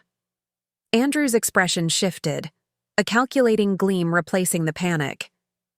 And if she doesn't want to leave? Jessica loves me, Eleanor, despite what you might think. Despite what happened last night. We have a life together. A life built on lies, I countered. On manipulation and deceit. On comfort and security, he corrected. I've given her everything she wants. This beautiful home, social status, freedom from financial worry. What are you offering her? A shabby apartment? Life as the daughter of a whistleblower? I refuse to be baited. I'm offering her the truth, something you've never given her. Andrew returned to the desk, shuffling the papers into a neat stack.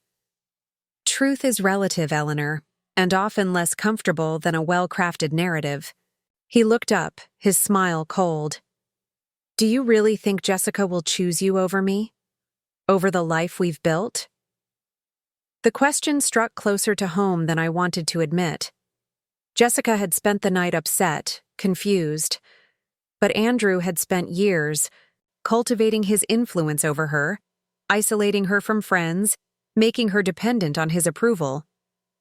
One night of revelations might not be enough to break that hold. I think she deserves the chance to make that choice with all the facts, I said finally. Andrew nodded, as if we were having a reasonable business discussion. Fair enough. But before you meet with Margaret Winters, consider this.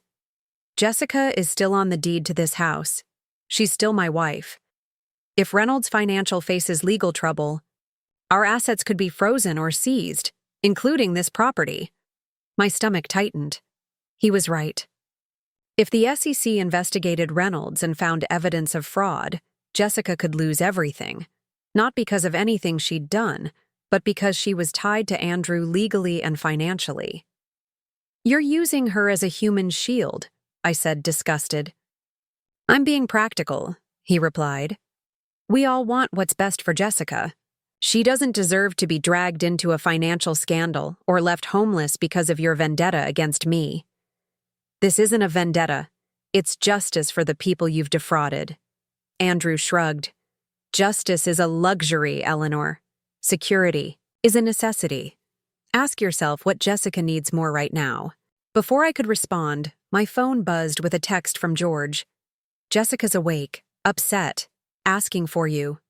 I needed to get back to the hotel to make sure my daughter was all right. But leaving Andrew here, destroying evidence.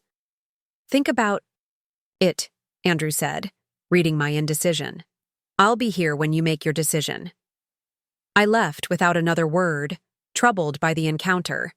Andrew was more dangerous than I'd realized, not just a financial fraudster, but someone with connections to potentially criminal networks. And he was right about one thing. If Reynolds Financial imploded in a scandal, Jessica would be collateral damage. I drove back to the hotel, my mind racing.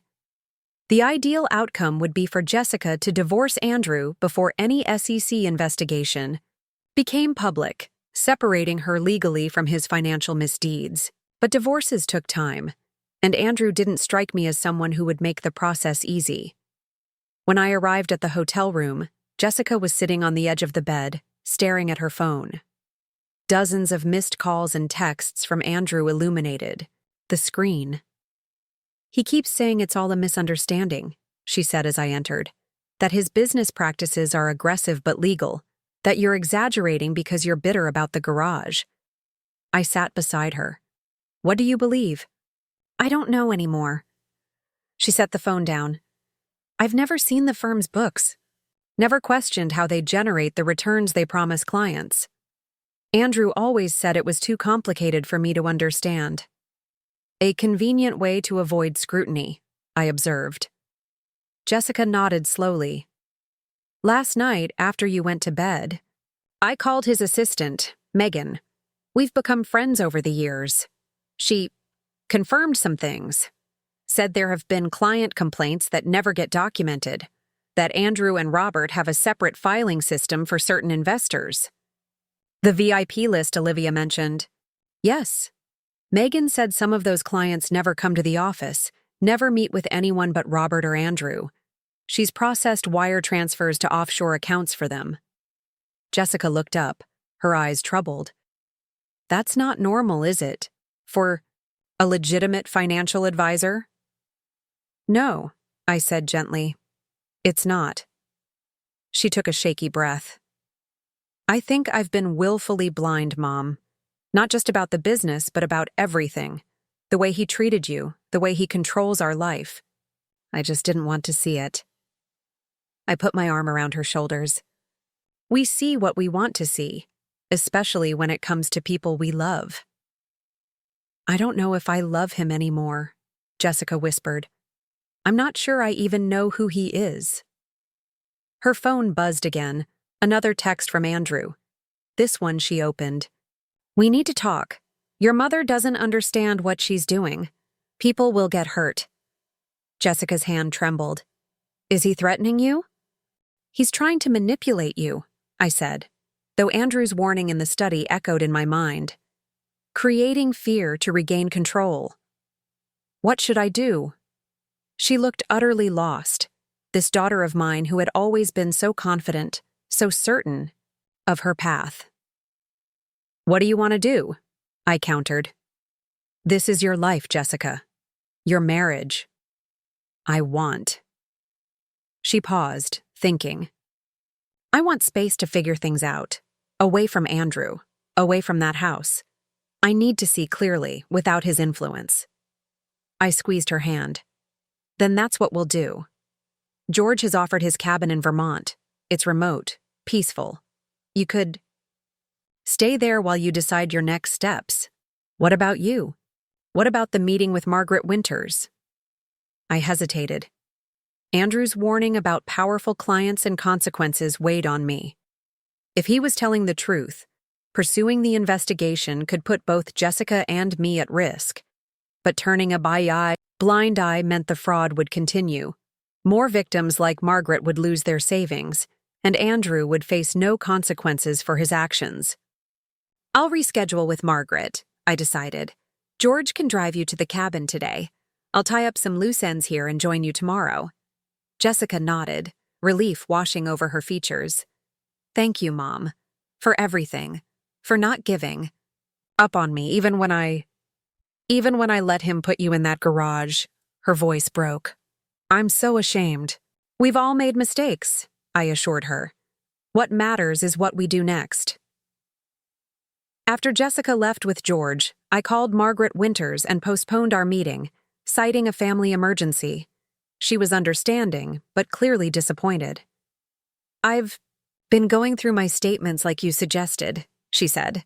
The numbers don't add up, Mrs. Wilson, not even close. I know, I replied, and we will get to the bottom of it, I promise. I just need a few days to handle some personal matters first. Of course, my life savings can wait a little longer. The bitter edge in her voice stung, but I had to prioritize Jessica's safety. Next, I called Michael Gartner, an attorney Thomas and I had worked with for decades. I explained the situation, the financial fraud, Andrew's veiled threats, my concerns for Jessica's well-being and financial security. This is serious, Eleanor, Michael said gravely. If Reynolds Financial is involved in money laundering, as you suspect, the potential criminal exposure extends beyond securities fraud. And these powerful clients Andrew mentioned, I don't like the sound of that. Neither do I. What can we do to protect Jessica? First, she needs to separate herself legally from Andrew and the firm. I can start divorce proceedings immediately if she's willing. Second, we need to document everything. Your conversations with Andrew, Jessica's with his assistant, any evidence of threats or intimidation. Third, despite the risks, we should consider going to the authorities. The SEC? Perhaps, but given what you've described, the FBI might be more appropriate. Financial Crimes Division. They have the resources to handle cases with potential criminal connections. My stomach tightened. The FBI. This had escalated far beyond what I'd initially imagined when I called George to help me out of the garage. Let me speak with Jessica. First, I said. This should be her decision too. Of course, but Eleanor, be careful. If Andrew suspects you're planning to go to federal authorities, he might become desperate. And desperate people do desperate things. After hanging up, I made one final call, to Martha. I need a favor, I told her. Could you go to the house and pick up some of my things? I'm staying at the hotel for now, and I don't want to run. Into Andrew again. Of course, Martha agreed. Is everything all right? You sound worried. It's complicated. I'll explain everything soon, I promise. Just be careful around Andrew if he's there. Don't antagonize him. Martha scoffed. That pompous bully doesn't scare me. I'll get your things and be out before he knows what's happening. I gave her a list of essentials. Medications, important documents I'd kept in the garage, some clothing. She promised to bring everything to the hotel within a couple of hours. While waiting for Martha, I reviewed the notes George and I had, compiled on Reynolds Financial. The pattern was clear. Client accounts with inflated returns, unexplained transfers, documentation that mysteriously disappeared. Andrew's admission about powerful people and expected returns only confirmed our suspicions. This wasn't just financial mismanagement. It was systematic fraud, possibly with connections to organized crime. Martha arrived at the hotel just after noon, wheeling a suitcase of my belongings. All clear, she reported. Andrew wasn't home. The place was a mess, though. Papers everywhere, especially in his office. Looks like someone was searching for something. That troubled me. Andrew had been meticulously destroying documents when I left. Had someone else visited the house after me? Did you notice anything else unusual? Martha thought for a moment. There was a car I didn't recognize parked down the street. Black. Sedan, tinted windows. Might be nothing, but it seemed. Out of place in your neighborhood. A chill ran down my spine. Thank you for doing this, Martha. It means a lot. Where's Jessica? She asked, looking around the hotel room. Is she staying here too? She's gone somewhere safe for a few days, I said vaguely, to clear her head. Martha's expression softened. Good. That girl needs space away from that man. I never liked him, you know. Too smooth, too practiced. I smiled weakly. You saw what I didn't want to see. Mothers are blind when it comes to their children's happiness, Martha said kindly. You wanted to believe Jessica had found someone worthy of her. After Martha left, I unpacked the suitcase, organizing my medications and clothing. At the bottom, I found a sealed envelope with my name written in Thomas's handwriting. I stared at it, confused. This hadn't been on my list of items for Martha to retrieve. I opened it carefully. Inside was a letter dated just weeks before Thomas's death, along with a small key. My dearest Eleanor, the letter began. If you're reading this, it means you've finally stood up for yourself against whoever convinced you to leave our home. Good for you, my love. I always knew you would eventually. Tears sprang to my eyes. Even from beyond the grave, Thomas knew me better than I knew myself. I've left something for you in our special place. The key enclosed will open it. Use it wisely, and remember that I'm always with you, always proud of the lioness I married. All my love, Thomas. Our special place. I knew immediately what he meant. The hidden compartment Thomas had built into the master bedroom closet, a secret space where we'd kept our most important documents and valuables. If Andrew had discovered it during the renovations, whatever Thomas had left would be gone, but if it remained untouched, I needed to get back to the house one more time. I waited until evening, monitoring the house from Martha's car, which I'd borrowed for the occasion. Andrew's BMW wasn't in the driveway, and the house remained dark as sunset faded into night. At 8 o'clock, I made my move, using my key to enter through the back door once again. The house was silent, the kitchen spotless as always. I moved through the familiar rooms, up the stairs to what had once been my bedroom with Thomas. The renovations Andrew had mentioned were evident. The walls now painted a sterile gray, our warm cherry furniture replaced with modern pieces in glass and chrome. The walk-in closet, however, appeared structurally unchanged. I went directly to the back panel, running my fingers along the edge until I found the concealed latch. It clicked open, revealing the small compartment behind. Relief washed over me. It was untouched. Thomas's hiding spot had remained undiscovered through the renovations. Inside was a fireproof lockbox. I inserted the key from the envelope, turning carefully. The box opened to reveal a USB drive, another key, larger, like a safe deposit box key, and a sealed envelope labeled, "For Eleanor, urgent." My hands trembled as I opened this second letter. Eleanor, if you're reading this, something has gone terribly wrong. I've been monitoring Robert Reynolds and his firm for years, ever since they approached Wilson Construction about a partnership that didn't feel right. What I found disturbed me deeply. The enclosed drive contains documentation of what I believe to be money laundering operations using Reynolds Financial as a front. I've sent copies to trusted contacts in the FBI, but I wanted you to have this as insurance. The safe deposit key opens box number 247 at First National.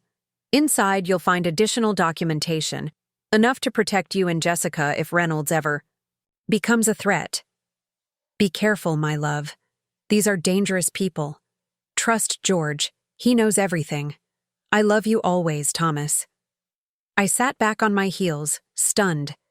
Thomas had known about Reynolds Financial's criminal activities years ago. He'd been investigating them secretly, even as his health failed. And he'd left me this insurance policy, anticipating a day when I might need protection against them. I pocketed the USB drive, the safe deposit key, and both letters. Whatever was on that drive and in that safe deposit box could be crucial leverage, not just against Andrew, but against the entire criminal operation he was part of. As I closed the hidden compartment and prepared to leave, I heard the unmistakable sound of the front door opening downstairs. Footsteps moved through the entry hall, too heavy to be Jessica's. Andrew had returned. I froze, listening. The footsteps paused in the living room, then continued toward the stairs. He was coming. Up! Quickly, I scanned the room for hiding places or escape routes. The bedroom had a small balcony overlooking the backyard, but jumping from that height could mean serious injury.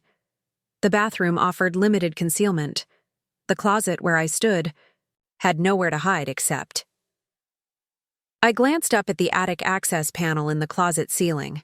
Thomas had installed a pull-down ladder for storage access years ago. If I could reach it without making noise. The footsteps reached the top of the stairs, moving down the hallway toward the master bedroom. I had seconds, not minutes. I stretched upward, fingers just brushing the pull cord for the attic ladder. Too short. I needed something to stand on. The footsteps stopped outside the bedroom door. The handle turned. In desperation, I dragged a storage ottoman from the corner of the closet, positioned it beneath the access panel, and climbed up.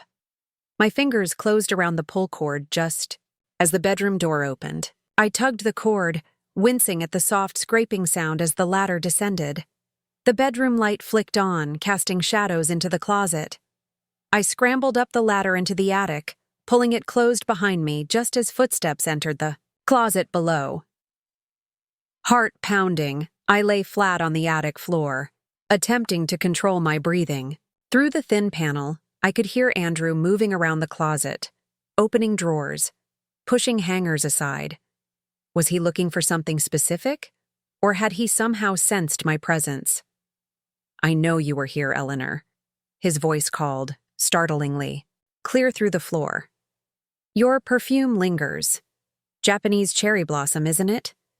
Jessica wears the same scent, like mother, like daughter." I remained perfectly still, barely breathing. "Did you think I wouldn't notice the missing items from the garage? Or that Martha wasn't being watched when she came to collect your things?" His voice hardened. "What did you take from this house, Eleanor? What did Thomas leave behind?" So he knew about Thomas's secret compartment, or at least suspected something. Had he been searching for it during the renovations, unable to find what Thomas had hidden so carefully? "It doesn't matter," Andrew continued, talking to the empty room as if he could sense me nearby. "Whatever evidence you think you have, it won't be enough. And even if it were, you wouldn't risk Jessica's safety by using it, would you? A mother's love is so predictable." The closet light switched off. Footsteps retreated across the bedroom, then paused. "I'll find Jessica, you know. The cabin in Vermont isn't as secret as you think. George Thompson isn't as careful as he should be. And when I find her, we'll have a long conversation about family loyalty." My blood froze. How did he know about the cabin? Had he been monitoring our phones? Had someone followed George and Jessica? The bedroom door closed, and the footsteps descended the stairs. I remained in the attic, counting my heartbeats, waiting to ensure Andrew was truly gone. Only when I heard the distant sound of the front door closing and a car engine starting did I dare to breathe normally again. I needed to warn Jessica and George immediately, if Andrew knew where they were. I descended the ladder carefully, checking that the bedroom was empty before making my way downstairs. The house remained silent, but I couldn't shake the feeling of being watched, of having walked into a trap that was still closing around me. Outside, I scanned the street for the black sedan Martha had mentioned, but saw nothing unusual. I hurried to her car, sliding into the driver's seat and locking the doors before reaching for my phone. No signal. I frowned, checking the settings. Full battery, but 0 bars. It had been working fine earlier. A soft tap on the passenger window made me jump. A man in a dark suit stood beside the car, smiling politely. He held up what appeared to be a badge. "Mrs. Wilson," he said, his voice muffled through the glass. "FBI, we need to talk." I stared at him, paralyzed with indecision. Was he legitimate, or one of the powerful clients Andrew had warned about? The badge looked real, but in the darkness, it was hard to be certain. "Please open the door, Mrs. Wilson. It concerns your daughter's safety." Jessica. Her name shattered my hesitation. I unlocked the passenger door. The man slid into the seat beside me, closing the door and relocking. it in one smooth motion. Thank you. I'm Agent Harris. We've been monitoring Reynolds Financial for some time. How did you know I'd be here? We've had the house under surveillance since your late husband contacted us 3 years ago. Thomas Wilson provided key information about Robert Reynolds' operations, but we needed more to build a case. He studied me. I believe you just recovered something from inside. My hand went instinctively to my pocket, where the USB drive and keys rested. Thomas left. It for me? Agent Harris nodded. Your husband was a brave man. He uncovered the connection between Reynolds Financial and a money laundering operation that spanned several states. Unfortunately, his illness progressed before he could provide us with conclusive evidence. And now you think I have that evidence? We hope so. But more importantly, we need to get you to safety. Andrew Reynolds made several calls after you left the house this morning. One was to a number we've linked to individuals known for resolving problems permanently. A hitman. Andrew had called a hitman. Jessica, I gasped. My daughter is safe, Agent Harris assured me. We intercepted Mr. Thompson and Ms. Wilson before they reached the cabin. They're in protective custody now. Relief washed over me, followed immediately by dread. Protective custody? How serious is this, Agent Harris?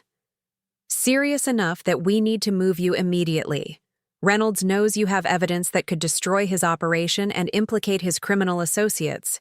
You're a loose end they can't afford. I thought of Andrew's warning in the study, his calculated threats at the restaurant, his eerily confident voice as he promised to find Jessica. I'd underestimated him badly, treating him like a common financial fraudster when he was actually part of something much darker. What happens now? I asked, my voice steadier than I felt. You come with me. We get your statement, secure the evidence, and place you in the witness protection program until we've dismantled the entire operation. Witness protection, I echoed. Leave my home, my identity, everything. Agent Harris's expression softened slightly. It won't be forever, Mrs. Wilson. Just until we've made arrests and the threat is neutralized. I glanced back at the house, the home Thomas and I had built, the life we'd created, the memories embedded in every wall and floorboard. Andrew hadn't just taken my daughter, my status in the household, my dignity. Now he was taking everything else. No. Not taking. I was choosing to sacrifice these things temporarily to protect Jessica, to honor Thomas's final efforts, to see justice done. This wasn't defeat. It was strategic retreat. I need to get something from the hotel first, I said. Documents George and I collected about Reynolds Financial's client accounts.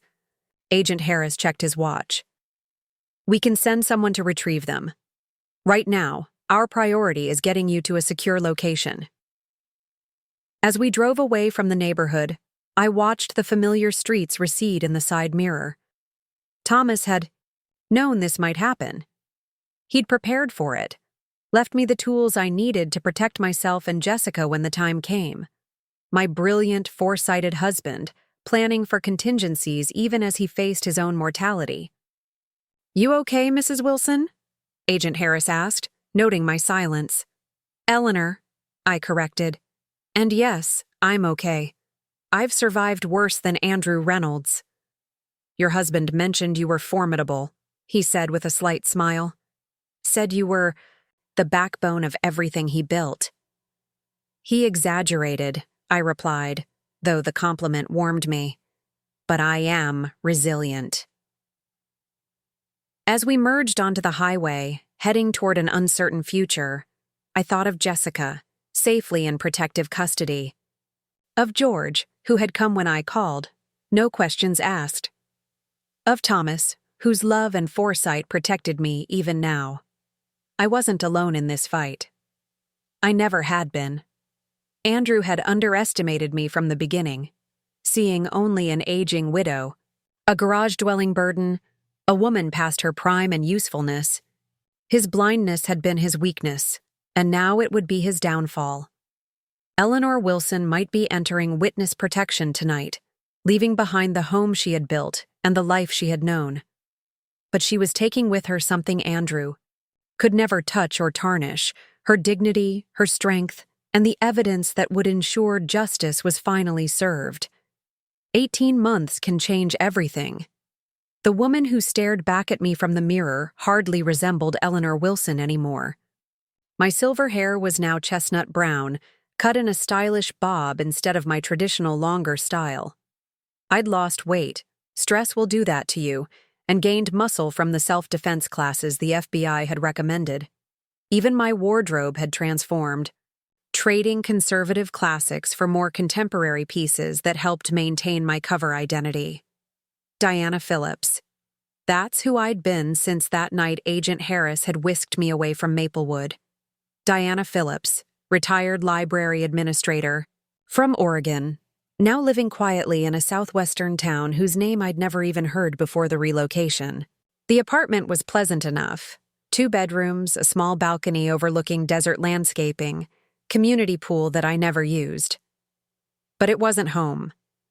It wasn't the house Thomas and I had built together, the rooms that held decades of memories, the garden where I'd taught Jessica to plant sunflower seeds when she was 5. My phone chimed, a secure line used only for communications with my FBI contacts. "The trial begins Monday," Agent Harris said when I answered. "Reynolds' financials? Entire operation has been dismantled. Robert Reynolds took a plea deal. He's cooperating fully in exchange for a reduced sentence." "And Andrew?" I asked, the name still bitter on my tongue after all this time. "Still maintaining his innocence. Claims he was unaware of any illegal activities, that his father kept him in the dark about the money laundering connections." I snorted. Of course he does." "It won't work," Harris assured me. "We have testimony from multiple associates, paper trails, electronic records. And most damaging, we have the evidence your husband collected, combined with your testimony and Jessica's." Jessica. My heart ached at the mention of her name. For security reasons, we'd been kept separate during the investigation and pretrial preparations, communicating only through heavily monitored channels. I knew she was safe, knew she'd divorced Andrew months ago, but the mother in me needed to see her face, to hold her and make sure she was truly okay. "When can I see her?" I asked, the question I'd been asking for 18 months. This time, Harris's answer was different. "Monday. You'll both be brought to the courthouse under protection. After you testify, we'll reevaluate the threat level. But if all goes as expected, your witness protection restrictions could be lifted within weeks." Weeks. After a year and a half of exile, of a life paused and held in suspended animation, I could finally reclaim myself. Eleanor Wilson could reemerge from the shadow of Diana Phillips. "What about the house?" I asked. It was another frequent question of mine, one that usually received vague answers about asset freezes and legal complications. "Released from federal hold last month," Harris replied. "It's yours again, or rather Jessica's, since the deed is still in her name. But given the circumstances, I imagine she'd be happy to sign it back to you." Tears pricked at my eyes. "And George? Martha? Are they still?" "Both fine. Mr. Thompson has been a valuable consultant throughout our investigation. Ms. Daniels has maintained your garden, apparently. Says she couldn't bear to see Thomas's rose bushes wither." I wiped away a tear, overwhelmed with gratitude for these faithful friends who had carried on in my absence, keeping watch over the pieces of my life I'd been forced to abandon.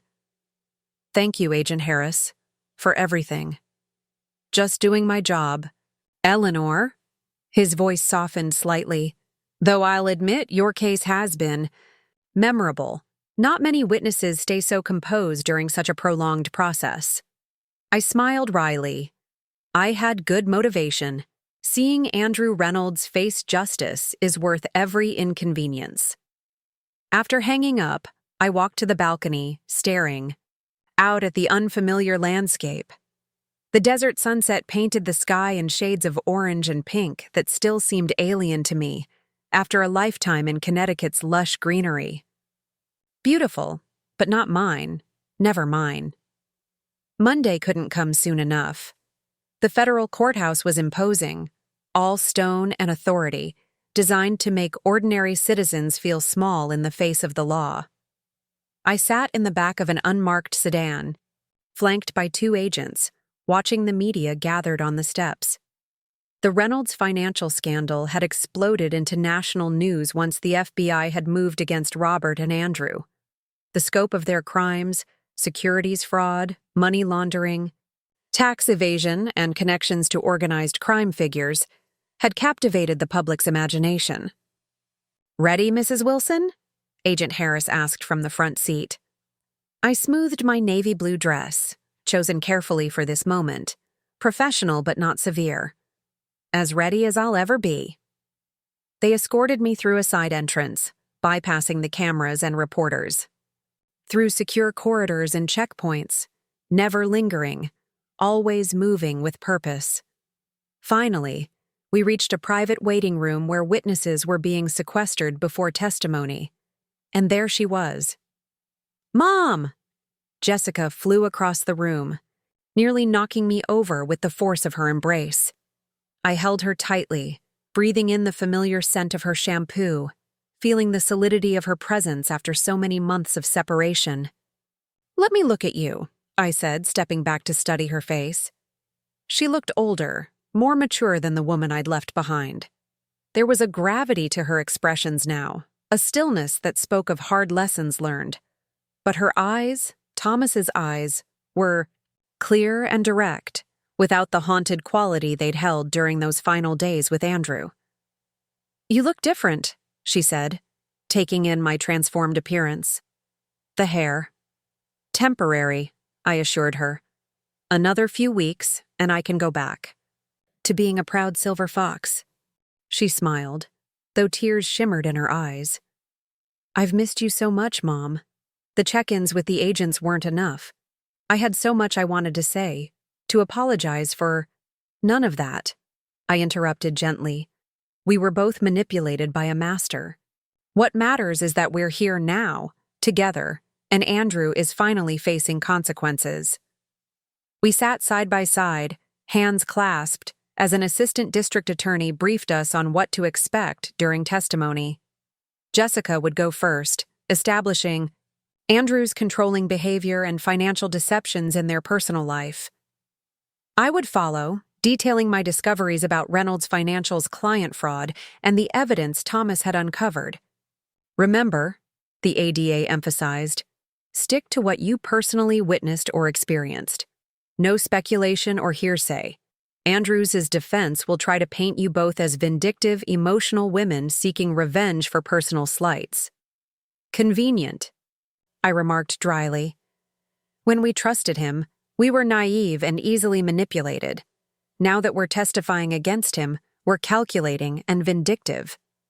The ADA smiled grimly.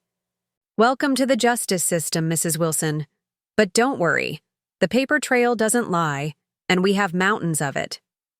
When they called Jessica to testify, I squeezed her hand one last time. "Just tell the truth. That's all you need to do." I watched from the waiting room's video feed as my daughter took the stand, swore her oath, and faced the courtroom.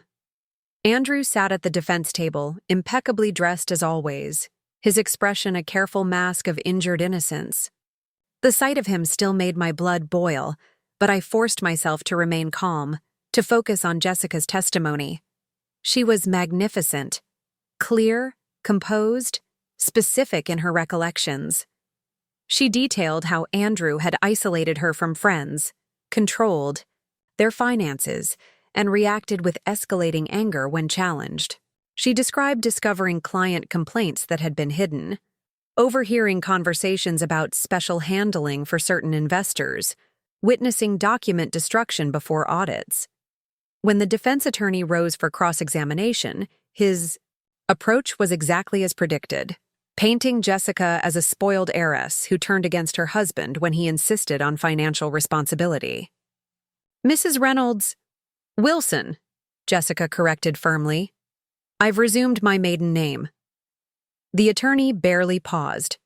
Ms. Wilson, isn't it true that the tensions in your marriage began when your husband expressed concerns about your spending habits? Jessica didn't flinch. No, we had no financial tensions. Andrew controlled all our accounts and made all spending decisions. My allowance was deposited monthly and monitored carefully. And that monitoring upset you? Being treated like a child upset me, Jessica replied calmly. Discovering my husband was engaging in financial fraud upset me. Watching him relegate my mother to a garage while renovating the home she built upset me. The defense attorney switched tactics, trying to suggest Jessica had been complicit in any financial irregularities, given her role as Andrew's wife. She deflected each insinuation skillfully, neither defensive nor aggressive, simply matter of fact. By the time Jessica stepped down, the defense attorney looked frustrated, and Andrew's confident facade had developed cracks. I felt a surge of pride for my daughter, and a renewed determination to be equally effective in my own testimony. When my turn came, I walked into the courtroom with my head high. Andrew's eyes narrowed as he took in my transformed appearance, a flash of genuine surprise breaking through his controlled expression. Good. Let him be off balance. I recounted finding myself relegated to the garage, discovering Andrew's affair with his colleague, and uncovering the financial irregularities at Reynolds Financial. I detailed the meeting with Olivia Chen, the concerns about Margaret Winter's account, and ultimately finding Thomas's hidden evidence about the firm's criminal connections. Mrs. Wilson, the prosecutor asked, what did your late husband's documentation reveal about Reynolds Financial? Thomas had been tracking unusual patterns at the firm for years, I explained. Large cash deposits that were immediately distributed to certain client accounts. Returns that consistently outperformed the market, regardless of economic conditions. And most damning, connections between several of Reynolds' VIP clients and known organized crime figures. Objection. Andrew's attorney was on his feet. Speculation and hearsay. Your Honor, Mrs. Wilson is simply describing the contents of documents already entered into evidence, the prosecutor countered. The judge nodded. Overruled. Continue, Mrs. Wilson. I described finding the USB drive and safe deposit key, explained the documentation Thomas had compiled, and detailed Andrew's threats about powerful people who wouldn't appreciate government attention. During cross-examination, Andrew's attorney tried the same approach he'd used with Jessica, suggesting I was motivated by bitterness over my living arrangements, jealousy of my daughter's marriage, resentment of my diminished status in the household. Isn't it true, Mrs. Wilson, that you were upset about no longer being the lady of the house? He asked, his tone condescending. I was upset about being forced to sleep in an unheated garage while perfectly good bedrooms sat empty, I corrected. I was upset about witnessing my son-in-law defraud vulnerable clients. I was upset about discovering the man who married my daughter was connected to organized crime. These seem like reasonable concerns, wouldn't you agree? A ripple of laughter moved through the courtroom, quickly silenced by the judge's gavel. Andrew's attorney flushed, adjusting his approach. You've admitted to entering Mr. Reynolds's home office without permission and accessing confidential business documents. Isn't that illegal entry and theft? It was my home, I said simply. My name was on the deed when the house was built.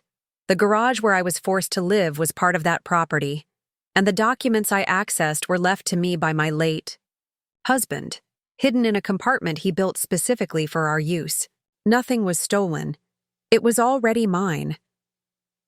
By the time I finished testifying, Andrew's composed facade had completely crumbled. He leaned toward his attorney, whispering urgently, his gestures becoming increasingly agitated. I allowed myself a small smile as I stepped down from the witness stand. Thomas would have been proud. The trial lasted 3 weeks. Witness after witness confirmed the pattern of fraud and deception at Reynolds Financial. Former employees described the pressure to manipulate client returns, the separate accounting system for VIP clients, the document destruction before audits.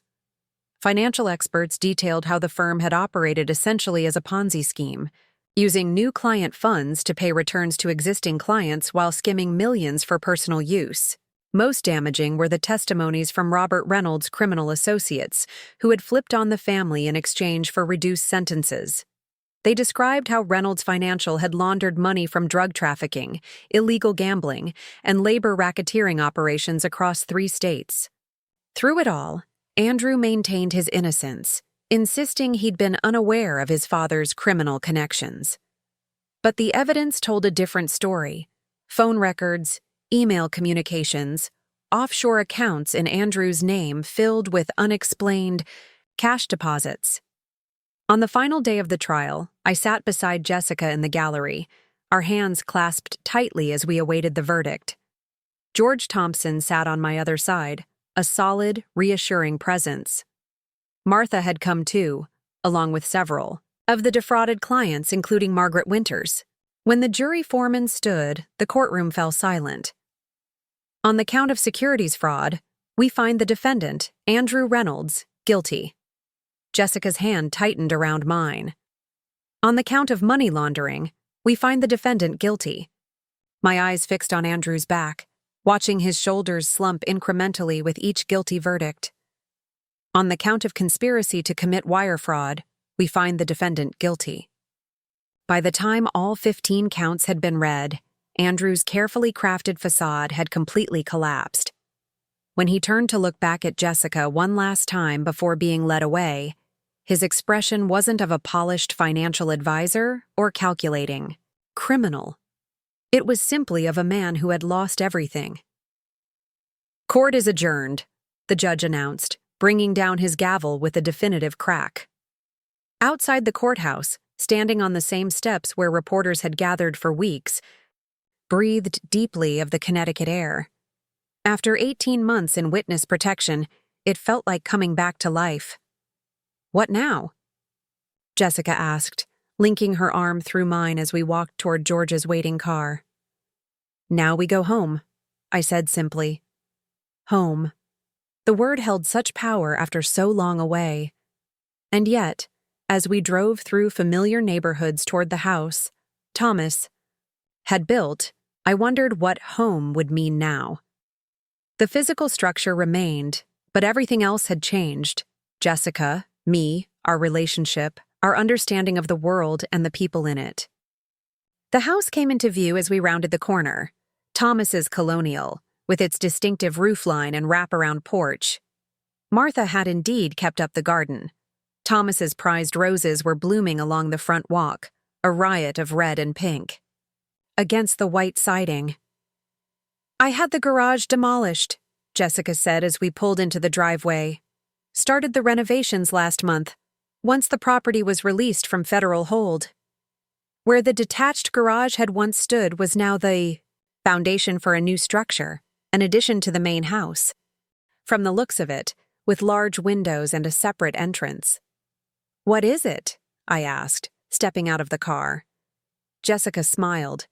"Your new living space, completely separate from the main house but connected by a breezeway.